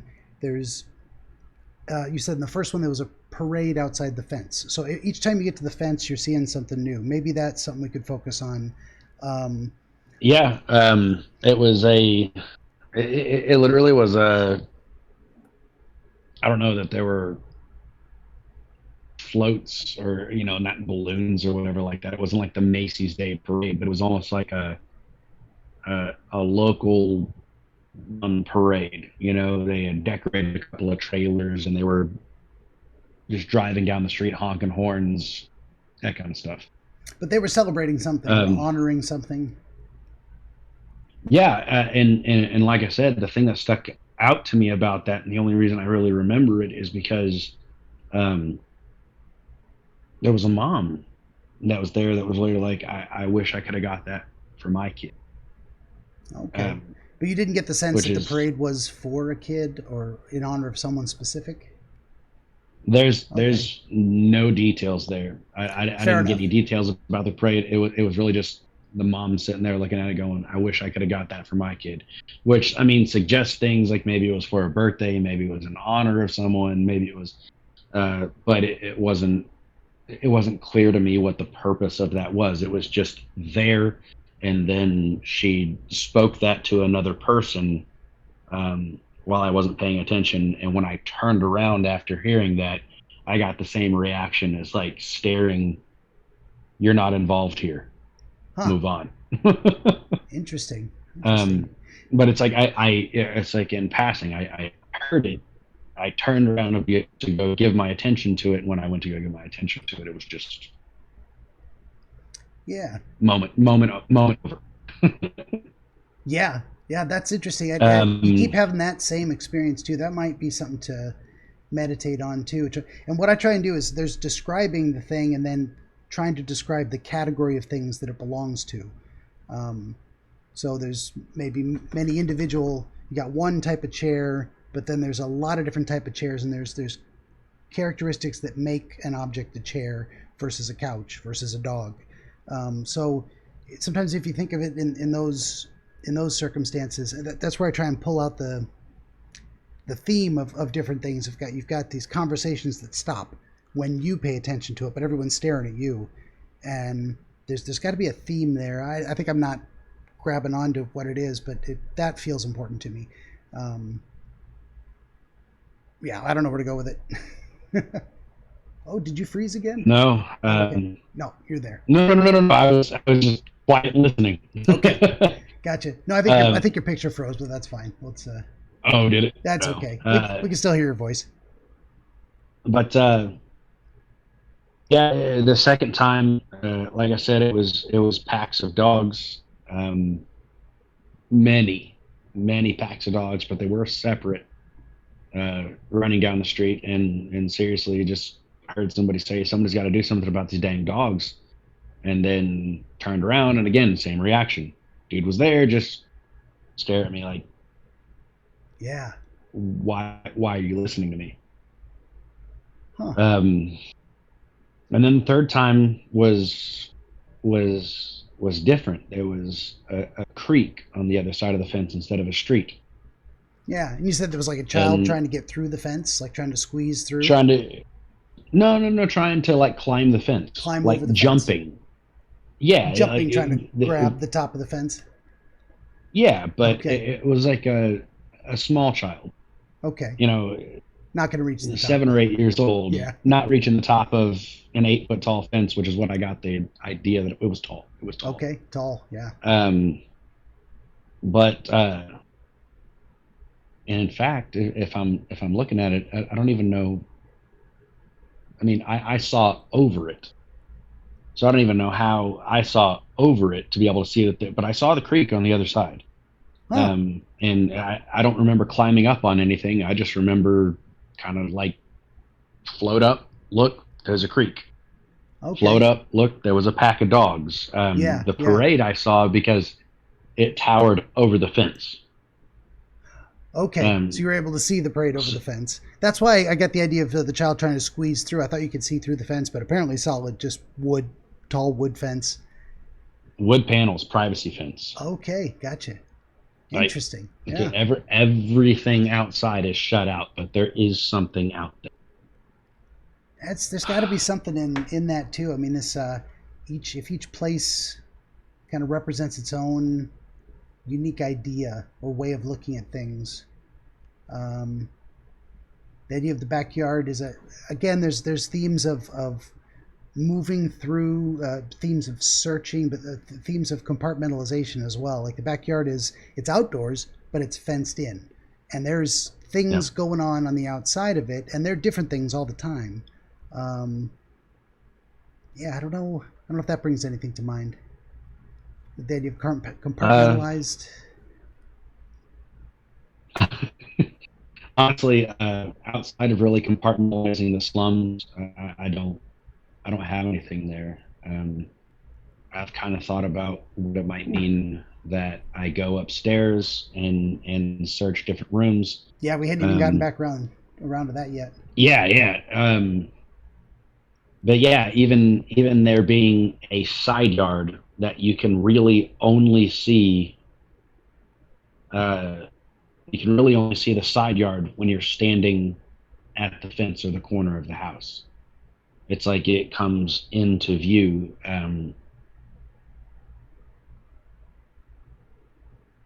But I don't get anything there. I've kind of tried to think about what in the world that was, but it's just kind of like, so you have to just floated through. So you follow the fence around to the right hand side, and at the back is where these different instances of communicating or hearing things or seeing something. Yeah, not at the back corner, but it's always when I get to the center of the fence. So kind of, and then back in the center, right. And then you can look over and you see there's this additional little side yard that only becomes visible from that one position. Right. It only comes into full view when you're at the gate, about to go into. And again, people have taken notice of me.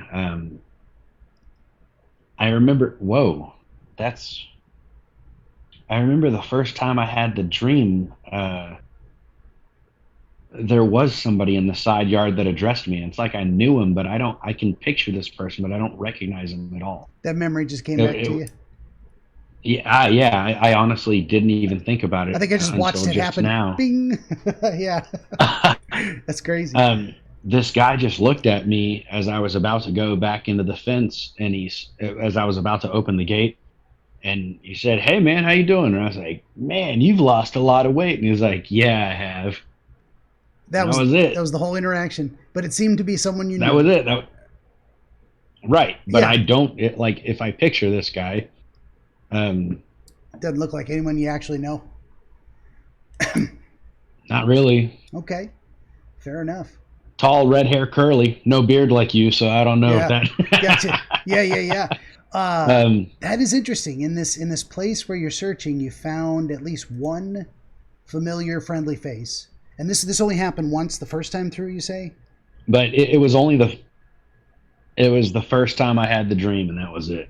Okay. And then as far as you know, across other dreams, and actually, you never found that again, or the person wasn't there? No. Oh. And as I'm thinking about that guy, I remember the names of the guys. It was Elena and Claudia that I helped in the first dream. Okay. And those were the people that you said they were And missing something, and they were upstairs in the rooms? yeah, well, Elena was in the backyard, and Okay. I walked with her into the house where she found another person that she connected with and left. Okay. Claudia was in one of the rooms upstairs, um, and she had lost a watch that was important to her. Okay. She was the only person in the rooms, but we literally went room to room looking for this watch. I helped her find it. I found it underneath of like a little nightstand and handed it to her, and You gave it back. bye, and she's gone. Okay. Um, and that was really it. The people in the second time I had the dream, I never helped them find anything. I literally just talked to them. As I'm picturing it, I can remember one of their names is Adam. Okay. And it literally was just having this conversation, like a conversation like you and I are having right now. Okay. Kind of logically sorting through things. And once they came to a moment where they were like, yeah, that makes sense, they were gone. Okay. They got what they needed. That kind of resonates with the idea of service, in a way, like maybe related to your faith. The idea of being of service to fellow human beings, but also in yourself. This what comes to mind with me is being useful, productive, accomplishing something of value. Um, I don't know if any of that resonates with you. Like the reason you would be doing something purposeful or completing a task in the dream would be related to your desire to be doing something productive. Yeah, no, that definitely rings true. I mean, it was, um, I don't know. There's something to me. There's something really to the methodical survey of the area Mm-hmm. before I ask anyone if they need help. Hmm. Um, it's almost like when I walk through, I have upset the energy of the room, which makes some people leave. Because when you come back, there's less people. There's no one there except for inside of the house, outside of the house in the slums. There's no one there. Huh. If we And go in with fact, the oh, go ahead. if I'm really looking at it, I don't even look for anybody to help in the slums. Yeah. I kind of just make my rounds through it, go back through, and then I go through the backyard looking for someone to help, into the dining room, kitchen, upstairs, back around, and then I make a round through the slums, noticing that it's empty.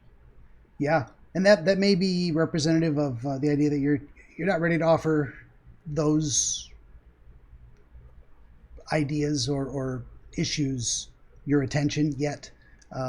You're focusing on other things first, maybe more immediate concerns, and it may relate a little bit to the idea of you being stuck at home. Your world has become more focused around the inside of your own house, your kids, the caretaking and whatnot. So the issues that are literally out, metaphorically and literally outside the home, even in the backyard, and certainly outside of the gates to your property, are less and less important. But what was I going to say about? Damn, I had another thought too.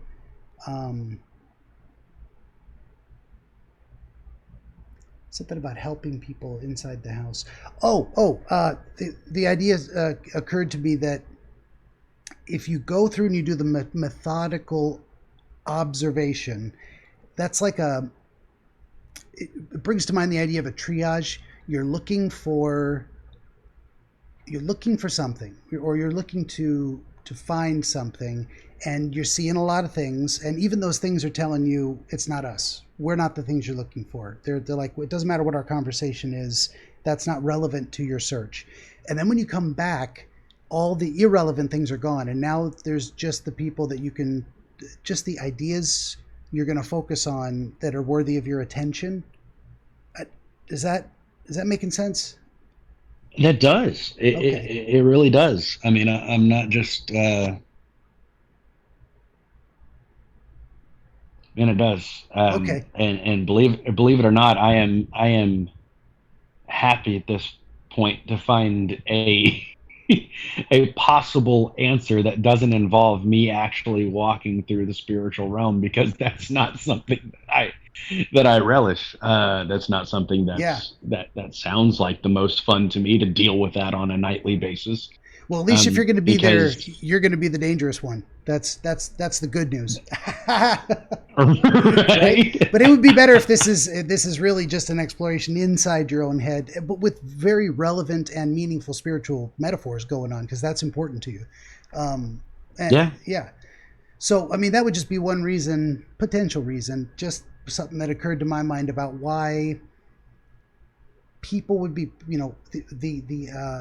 the things in the dream represented by people, why they would be absent on subsequent pass-throughs. I mean, certainly in the same episode of the dream, because you're going through once and then again, and then kind of the verification third pass, and that triage is what comes to mind. That idea of weeding out the things that aren't relevant, focusing on the things that are relevant. That's when you find the people that, okay, here's something I can do. Here's a problem I can solve. And that also kind of relates to my idea of why the transition to more of the demonic things is that you may be experiencing more roadblocks to successfully identifying useful things, productive things, and successfully engaging in carrying out those things. So you're getting this idea of evil forces pushing back on you, keeping you from making progress, keeping you from finding purpose and engaging in meaningful activity. I don't know if that resonates at all, or if that's just an idea. That's all I got right now. Yeah, I mean, it's almost. I mean, even the people that look at me. Even the people that look at me the first time I walk through the party, it's almost like I can control what they're doing. And even even if we're looking at the entities, and I've shied back from calling them demons. I've been doing that. That's my fault. I'm sorry. You did call them entities. Yeah. Yeah, I've shied back from calling them demons. They're just not human. But I don't get the feeling of specific evil. Okay, fair enough. Just dark, but nondescript forms. Okay. And that may not relate to evil as much as, the darkness is, especially dark, shadowy forms tend to represent, well, I can't say. It's personal, but there's a feeling to it of unknown cause, something indistinct. It's dark, it's shadowy, it's hazy, it can't be seen clearly. So that suggests the idea of not understanding what it is, how it works, how to fix it, how to change it, what it wants. It's just there, and it has to be dealt with. Well, that even may relate. This is ringing in my head. That even may relate to, because even going through and seeing, squeezing different organs, causing pain, the idea of torturing and everything like that. But methodically, I was able to go up to each one of those things as a doctor would and just know what to do with them, even if I didn't know what I was doing, which kind of, again, I felt like I was out of control of the situation, but the situation was under control. Almost as if you were just a conduit through which resolutions were being dispensed? It just happened. Okay. I get Like that I feeling had nothing sometimes to do too. with it, Yeah, yeah. but it happened. There's a spiritual metaphor to that of like divine inspiration or being a conduit for the power of God to come through. And it's like, it wasn't me. I don't know. I don't even know what I just did. It just happened. I've had those experiences. Especially, Yeah. especially when you're sitting there going like, I don't even know that language. I don't Yeah. know what I just said, but this thing knew what I was saying. Yep. So whatever, it's the same thing as I don't know. There's nothing that I can equate it to. It's Mm-hmm. just this experience that's um, no, I mean there are things that I can equate it to, but you know it's completely spiritual. I mean I've I've had spiritual epiphany moments where we're talking about deliverance and things like that, where I'm just sitting there going like, oh, that's what we're talking about. Yeah. We're not talking about what you're saying. This is what we're talking about. Okay, now I Yeah. know how to address this. Yeah. Yeah. There's Um, those moments of getting a grip on what's happening and uh, finally understanding how you can be useful to solve the problem or to help someone see what they need to do or the better way to yeah. approach it. Yeah, for sure. And then that might Um, kind of relate to your own experience of later in the most recent dream. You said coming into the backyard and you were ambushed by the shadow dark yeah. figures. How did that play Like I out a little said, bit? in between those two, like I said, there were 30 of these entities um, that were literally just standing in different points of the yard. None of them were inside. They were all in the backyard. They were standing in different points of the backyard. Um, and the first time, so the fifth time I've had this dream, um, they didn't ambush me. It's like they were watching, going, okay, let's see how this guy fights. Huh. Like studying my movements, studying what I was saying, and it was kind of the same thing. There were things out of my control that were happening, but each and every single time, there was no fight. In Okay. the first time I had the dream with these entities, the people were gone, but these entities at least gave some resistance, like sitting there saying like, "I'm not going anywhere. You can shut up." Does that Okay. make sense? But eventually, through methodical or through something happening that was beyond my control, it just happened that they left. Okay. The second time, there was no fight. They were just literally watching me. Um, let's see what this guy does. Okay. Um, that sixth time that I've had the dream, which was literally last night, and I don't know if you can tell, I am exhausted. I've not slept for a few days now, Okay. except for like little bits because this has been wrecking my mind, and I'm sitting there going, "What in the world is this?" Yeah. Yeah. Um, but this sixth time that I had this dream, which was last night, really honestly earlier this morning, there was the feeling. I walked to the house. I walked through the doorway. The old man was there. He told me I was very dangerous because I could come and go as I pleased. The house was empty. No noises, nothing. It was literally just me going along the perimeter with emptiness until I got to the backyard. Both times, the fifth and sixth time I've had this dream. The fifth time where there was no resistance and they left. But again, it didn't feel like a defeated enemy. It felt like, okay, we're gathering info. That's what we're Mm. doing. And then the sixth time that I had the dream, there was no talk. There was nothing. I went through that doorway, um, and I didn't even have a chance to turn right to be able to go around the perimeter of the backyard. I was walking straight out onto the patio, and as soon as I walked straight out onto the patio, I can't even tell you how many, but I got this specific feeling of getting my ass beat. Um, Sorry, he's gonna. and that's kind of what happened. Yeah. Sorry, he has his lovey times. So immediately, not immediately. You came through on this most recent time, and all the people were gone, or what the people represent was missing from the dream for a reason. It was emptiness, still, silent. You go through the rooms, you follow your normal path, and you get to the backyard where you've been a bunch of times before. Yeah. You lay on my papers? Okay, just lay on the papers. Jesus. I'm not doing anything important here. You are the center of attention. Okay. Oh, he's a sunny boy. All right. I think he's good. It's so funny. That's exactly how my husky is too. We're just gonna keep him away from the keyboard. We're still recording. Okay.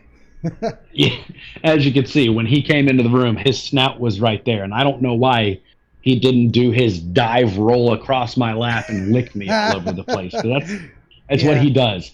So at least yours is what, 8 pounds?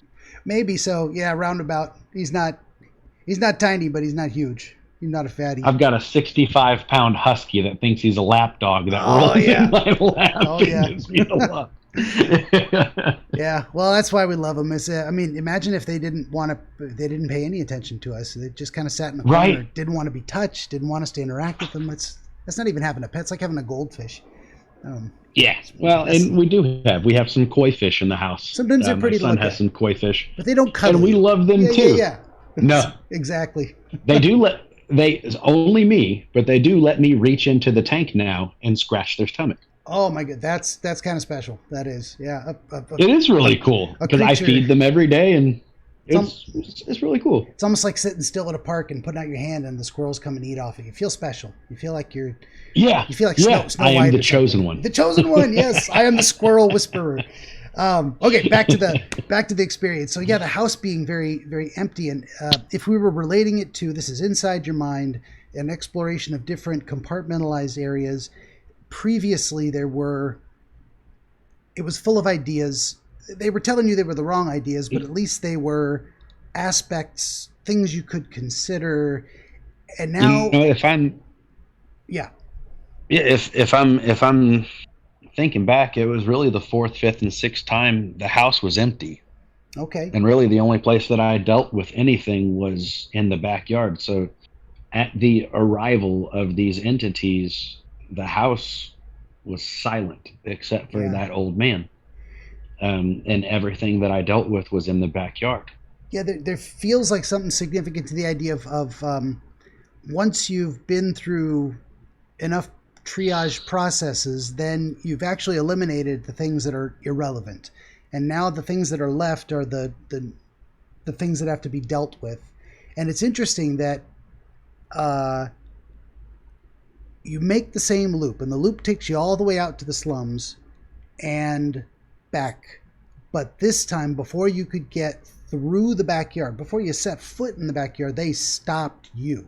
They're like, you're not going any further. You're not even going to make it to the slums. So I think there's something significant there, that the whatever it is inside of you that's trying to express itself is putting up a barrier to progress, to progressing, to going deeper inside yourself, to have a look at what's there.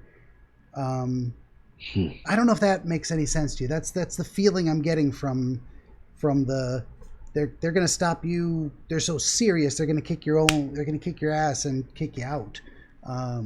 Just to stop you from finishing your loop, the loop you do every time. That's so crazy. Yeah. Something feels significant there for you too in that idea. Yeah, and I mean, if I'm just going to be completely open, which I mean, I've said I am going to be anyway. I'm an open book as much as you're comfortable with. Yeah, that's fine. With different experiences that I've had in my life, we've been unpeeling a lot of issues with how I see myself and self-worth. Does it make any sense? Right? I think so. Yeah. That's taking a deep dive into your own psyche. Yeah. Yeah, and I mean, it's been revealing to say the least, and we're not even done delving into everything that's there. Sure. It's almost a lifelong process. Gosh, but you know what? You got to start somewhere, right? You do. Yeah. You got to peel that onion. Um, And then fry it up and make onion rings, because those are delicious. yeah, but yeah, they are. I'm allergic to onions, but the only way I can eat them is onion rings. So and sometimes it's worth that's it. the great just thing. A couple. Just a couple of them. Yeah. Go ahead. Sorry. I don't mean to make jokes. But no, that does ring true though. It's almost as if I'm making actual progress. And if we're going with the theme of this entire plot of land, being me, it's almost like I'm ambushing my own progress. You may be sensing some of your own reluctance to get at unpleasant. Well, that unpleasant area to look at. Yeah. That is real. It's not. And like you said, as long as we're peeling back layers, just don't get too deep. Yeah, and some things, and it may not be a bad thing. Like the thought that struck me was that you didn't sense these things were evil necessarily. They were the cause of pain for some of those ideas, but they had never caused you pain. The only thing they did here was kick your ass in a kind of stopping you from moving forward kind of way. And it could be that maybe, let's see, rather than latching on to just the idea that this is resistance that you have to break through to keep making progress, maybe there's a part of you also saying, don't move too fast. Maybe you're not ready for some of this stuff right now. And those shadowy things might be doing you a favor. I don't know which side it is. Well, they might be a roadblock to overcome, and they might be actually part of yourself saying, slow down, well, one step at a time. One thing that crossed my mind earlier was that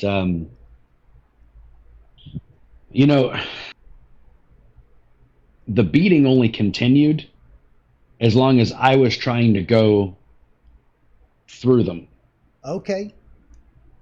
As soon as and this occurred to me before we even started talking about them, as I was describing what happened whenever I went through the house, it kind of clicked to me, like whenever I turned to go back into the house and out, they weren't grabbing me. They weren't holding me. They were hands off. They're like, now you're going a direction we find acceptable. We're not going to stop you. That's exactly what it was like. It was almost a police barricade for a riot. Gotcha. As long as you're over there on that side and you're this safe distance away from us, we will leave you alone. They're not going to chase you, but don't cross the line. You don't want that to happen. Are you there? Okay, I'm back now. We're back. Yes. I don't know if you heard me. Weird technology. Yeah, you said I was agreeing. I was agreeing with the police barricade analogy. It's fantastic. That's as long as that feels correct to you. It seems like it did. And that's kind of exactly what it felt like. I mean, I don't want to make any equations to the police or anything like that. We're not here for political discussion, but a barrier. a barrier, and some kind of enforcers to say, and that's a good question too. And it would be interesting to see, and you could check back in with me too. Now, once you kind of isolate, analyze, interpret some of these elements, try and link them up, give them some meaning, that should change the nature of any future dreams. Because it's like, why does a dream come back? Because whatever it is you're struggling to understand, you haven't figured it out yet, or you feel like you haven't explored it fully enough, and so your brain's it's like stuck in a loop, coming back around to these reoccurring dreams. Or so, if we've hit some of the right notes, if we've touched on some of the correct interpretations, it should change the nature of the dream in some way, although it's been changing all along. But maybe next time you fall asleep, you get to the backyard and you're just like, hey guys, and they're like, what's up? And you don't try to go through them and they don't hurt you, but you realize, okay, you're on to something there. My thought would be,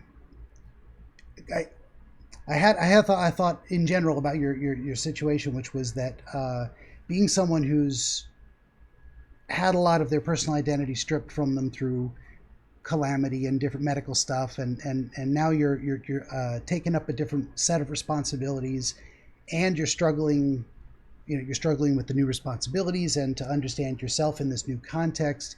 You may be the kind of person who's driven. What am I trying to say? You might be pushing yourself too hard to make certain kinds of progress, and that's why I can't get through the I can't get over the idea that the shadowy, the unknown forces may not be enemies. They may be a part of yourself trying to protect yourself from doing more harm than good for a good reason, if that makes sense. They're kind of there to protect you from screwing yourself over by pushing too hard, too fast. I don't know why I'm stuck on that idea. No, I relate to that. Okay. And I don't mean to be just like a yes man or anything like that. I don't know how often you have people agree with you this much, but pretty often. I'm good at this, and humble, extremely humble. Yeah. Well, hey, if this is any indication, you're very good at what you're doing here. So I well appreciate done. that. I just make suggestions, ideas occur to me, and they connect with you or they don't. And if they do, I'm very happy. I am that type of person. If an idea takes hold, I'm at it all in. Okay. I'm going for broke. So I have done that to myself more times than I can count. Yeah. It's like that. It's like the analogy of a road being built and a car trying to drive along it. The road's not built, so you can't go there. And even if you do push through the barricades and everything like that, you find yourself in an unplowed field or in a muddy pit where you're stuck in the first place. It is the best way I can describe what I have done to myself in the past. And it's really hard to be patient with some of these processes too, because they take time and you can't finish it as fast as you want to. God, I know that feeling. I really do. Can we just get on with it? I'm ready. Yeah, it was like I know the end result. Let's get there so that I can walk in it. That's all I want. It was just yeah. No, sure. yeah, that's I really identify with that statement. Okay. Whether it be in my personal life, whether it be in my professional life, I like to be a little too ambitious for my own good. Yeah. Ambition is not a bad thing, but ambition unchecked becomes rage, which is a bad thing. Yeah, certainly can. So, or you get in over your head, and what could have succeeded if you'd been a little more patient turns into a disaster. Yeah, I've had that happen. Yep. Yeah. Yeah, definitely. Well, about 2 hours ago, I was in over my head, and I had no idea where we were going with this. I had no idea if I could offer any insights that would be useful. And we just, I think between the two of us, we showed that determination to get it done, and we just kind of followed the road and saw where it took us. A little bit of grit and honesty, and the world can go round. It sure does. Yeah. Well, that's what I was going to ask you too. Is like, do you feel like we've gotten through most of the important elements you wanted to kind of look at? Were there more questions you had for me? Or I don't want to keep you too long. Like I said, we've been at this almost 2.5 hours, which is not a problem. Yeah, no, I don't want to drag it on forever. Right. No, I I do. I mean, there are certain elements that I want to look at, but I kind of feel like I have to analyze them a little bit more myself. Sorry, phone's pointing up at the ceiling in that That's moment. okay. No, specific tasks for specific people, and I've written those down. What each task was, why that would be important. Um, but honestly, it does ring true with me. People are very important to me. I enjoy nothing more than helping someone to where they need to be. Yeah. Um, whether it be through teaching, through working alongside, whether it be,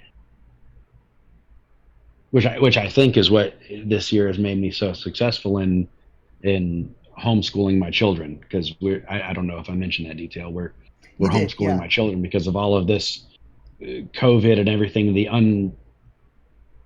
unsureness of the school districts. We're like, you know what, we'll just do it at home.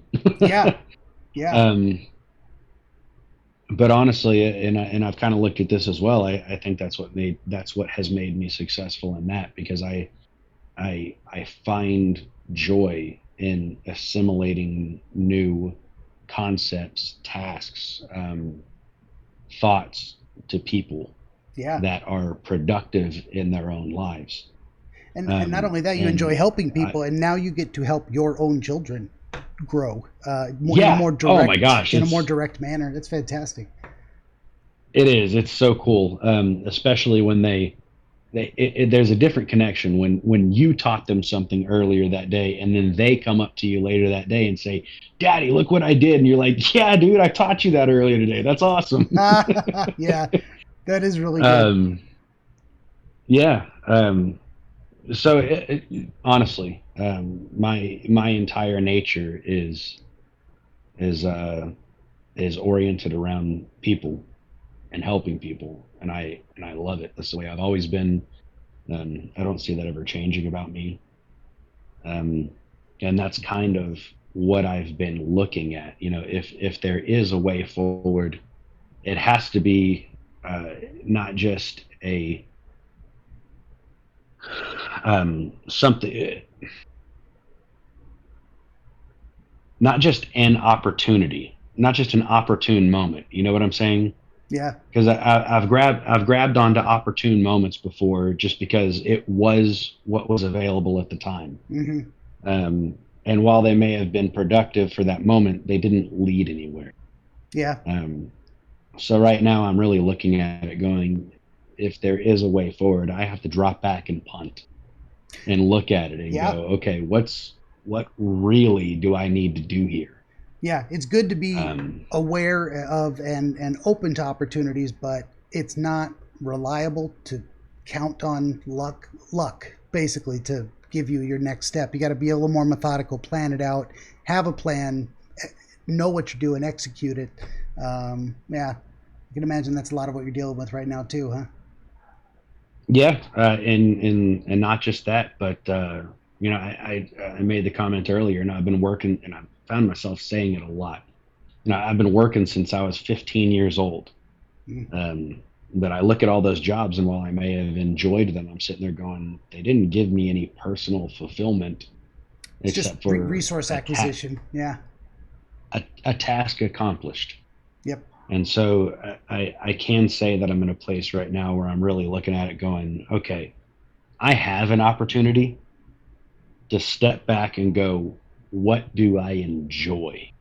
And that can be a very And scary thing how can too. I That's a move forward? searching process all on its own. It's like, wait a minute, I don't have these external controls telling me who I am. Now I got to make it up on my own. What do I do? Yup. I don't know either. Yeah.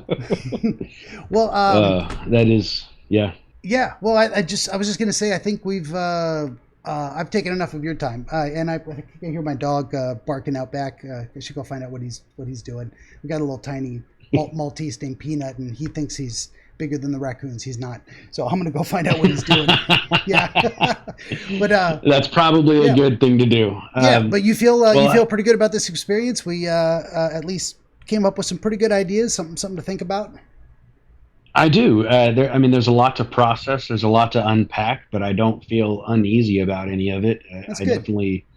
I definitely feel like there's some sort of resolution, whether it be incomplete or complete. At least it's in view. We got some ideas that kind of make sense. That's a good start. And you meditate on it, I guess, a little bit. Yeah.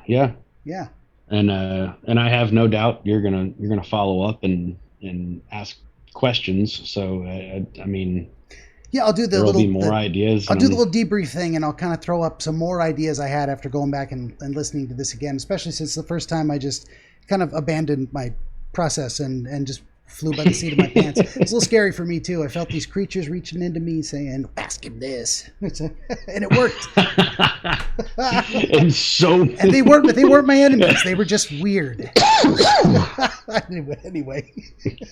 So hey, hang out after I kill the stream, and we'll talk for a minute more. But as of right now, I'll just say to everybody watching, hey, if you like what I do, like, share, subscribe, and we'll see you next time on another episode of Dreamscapes.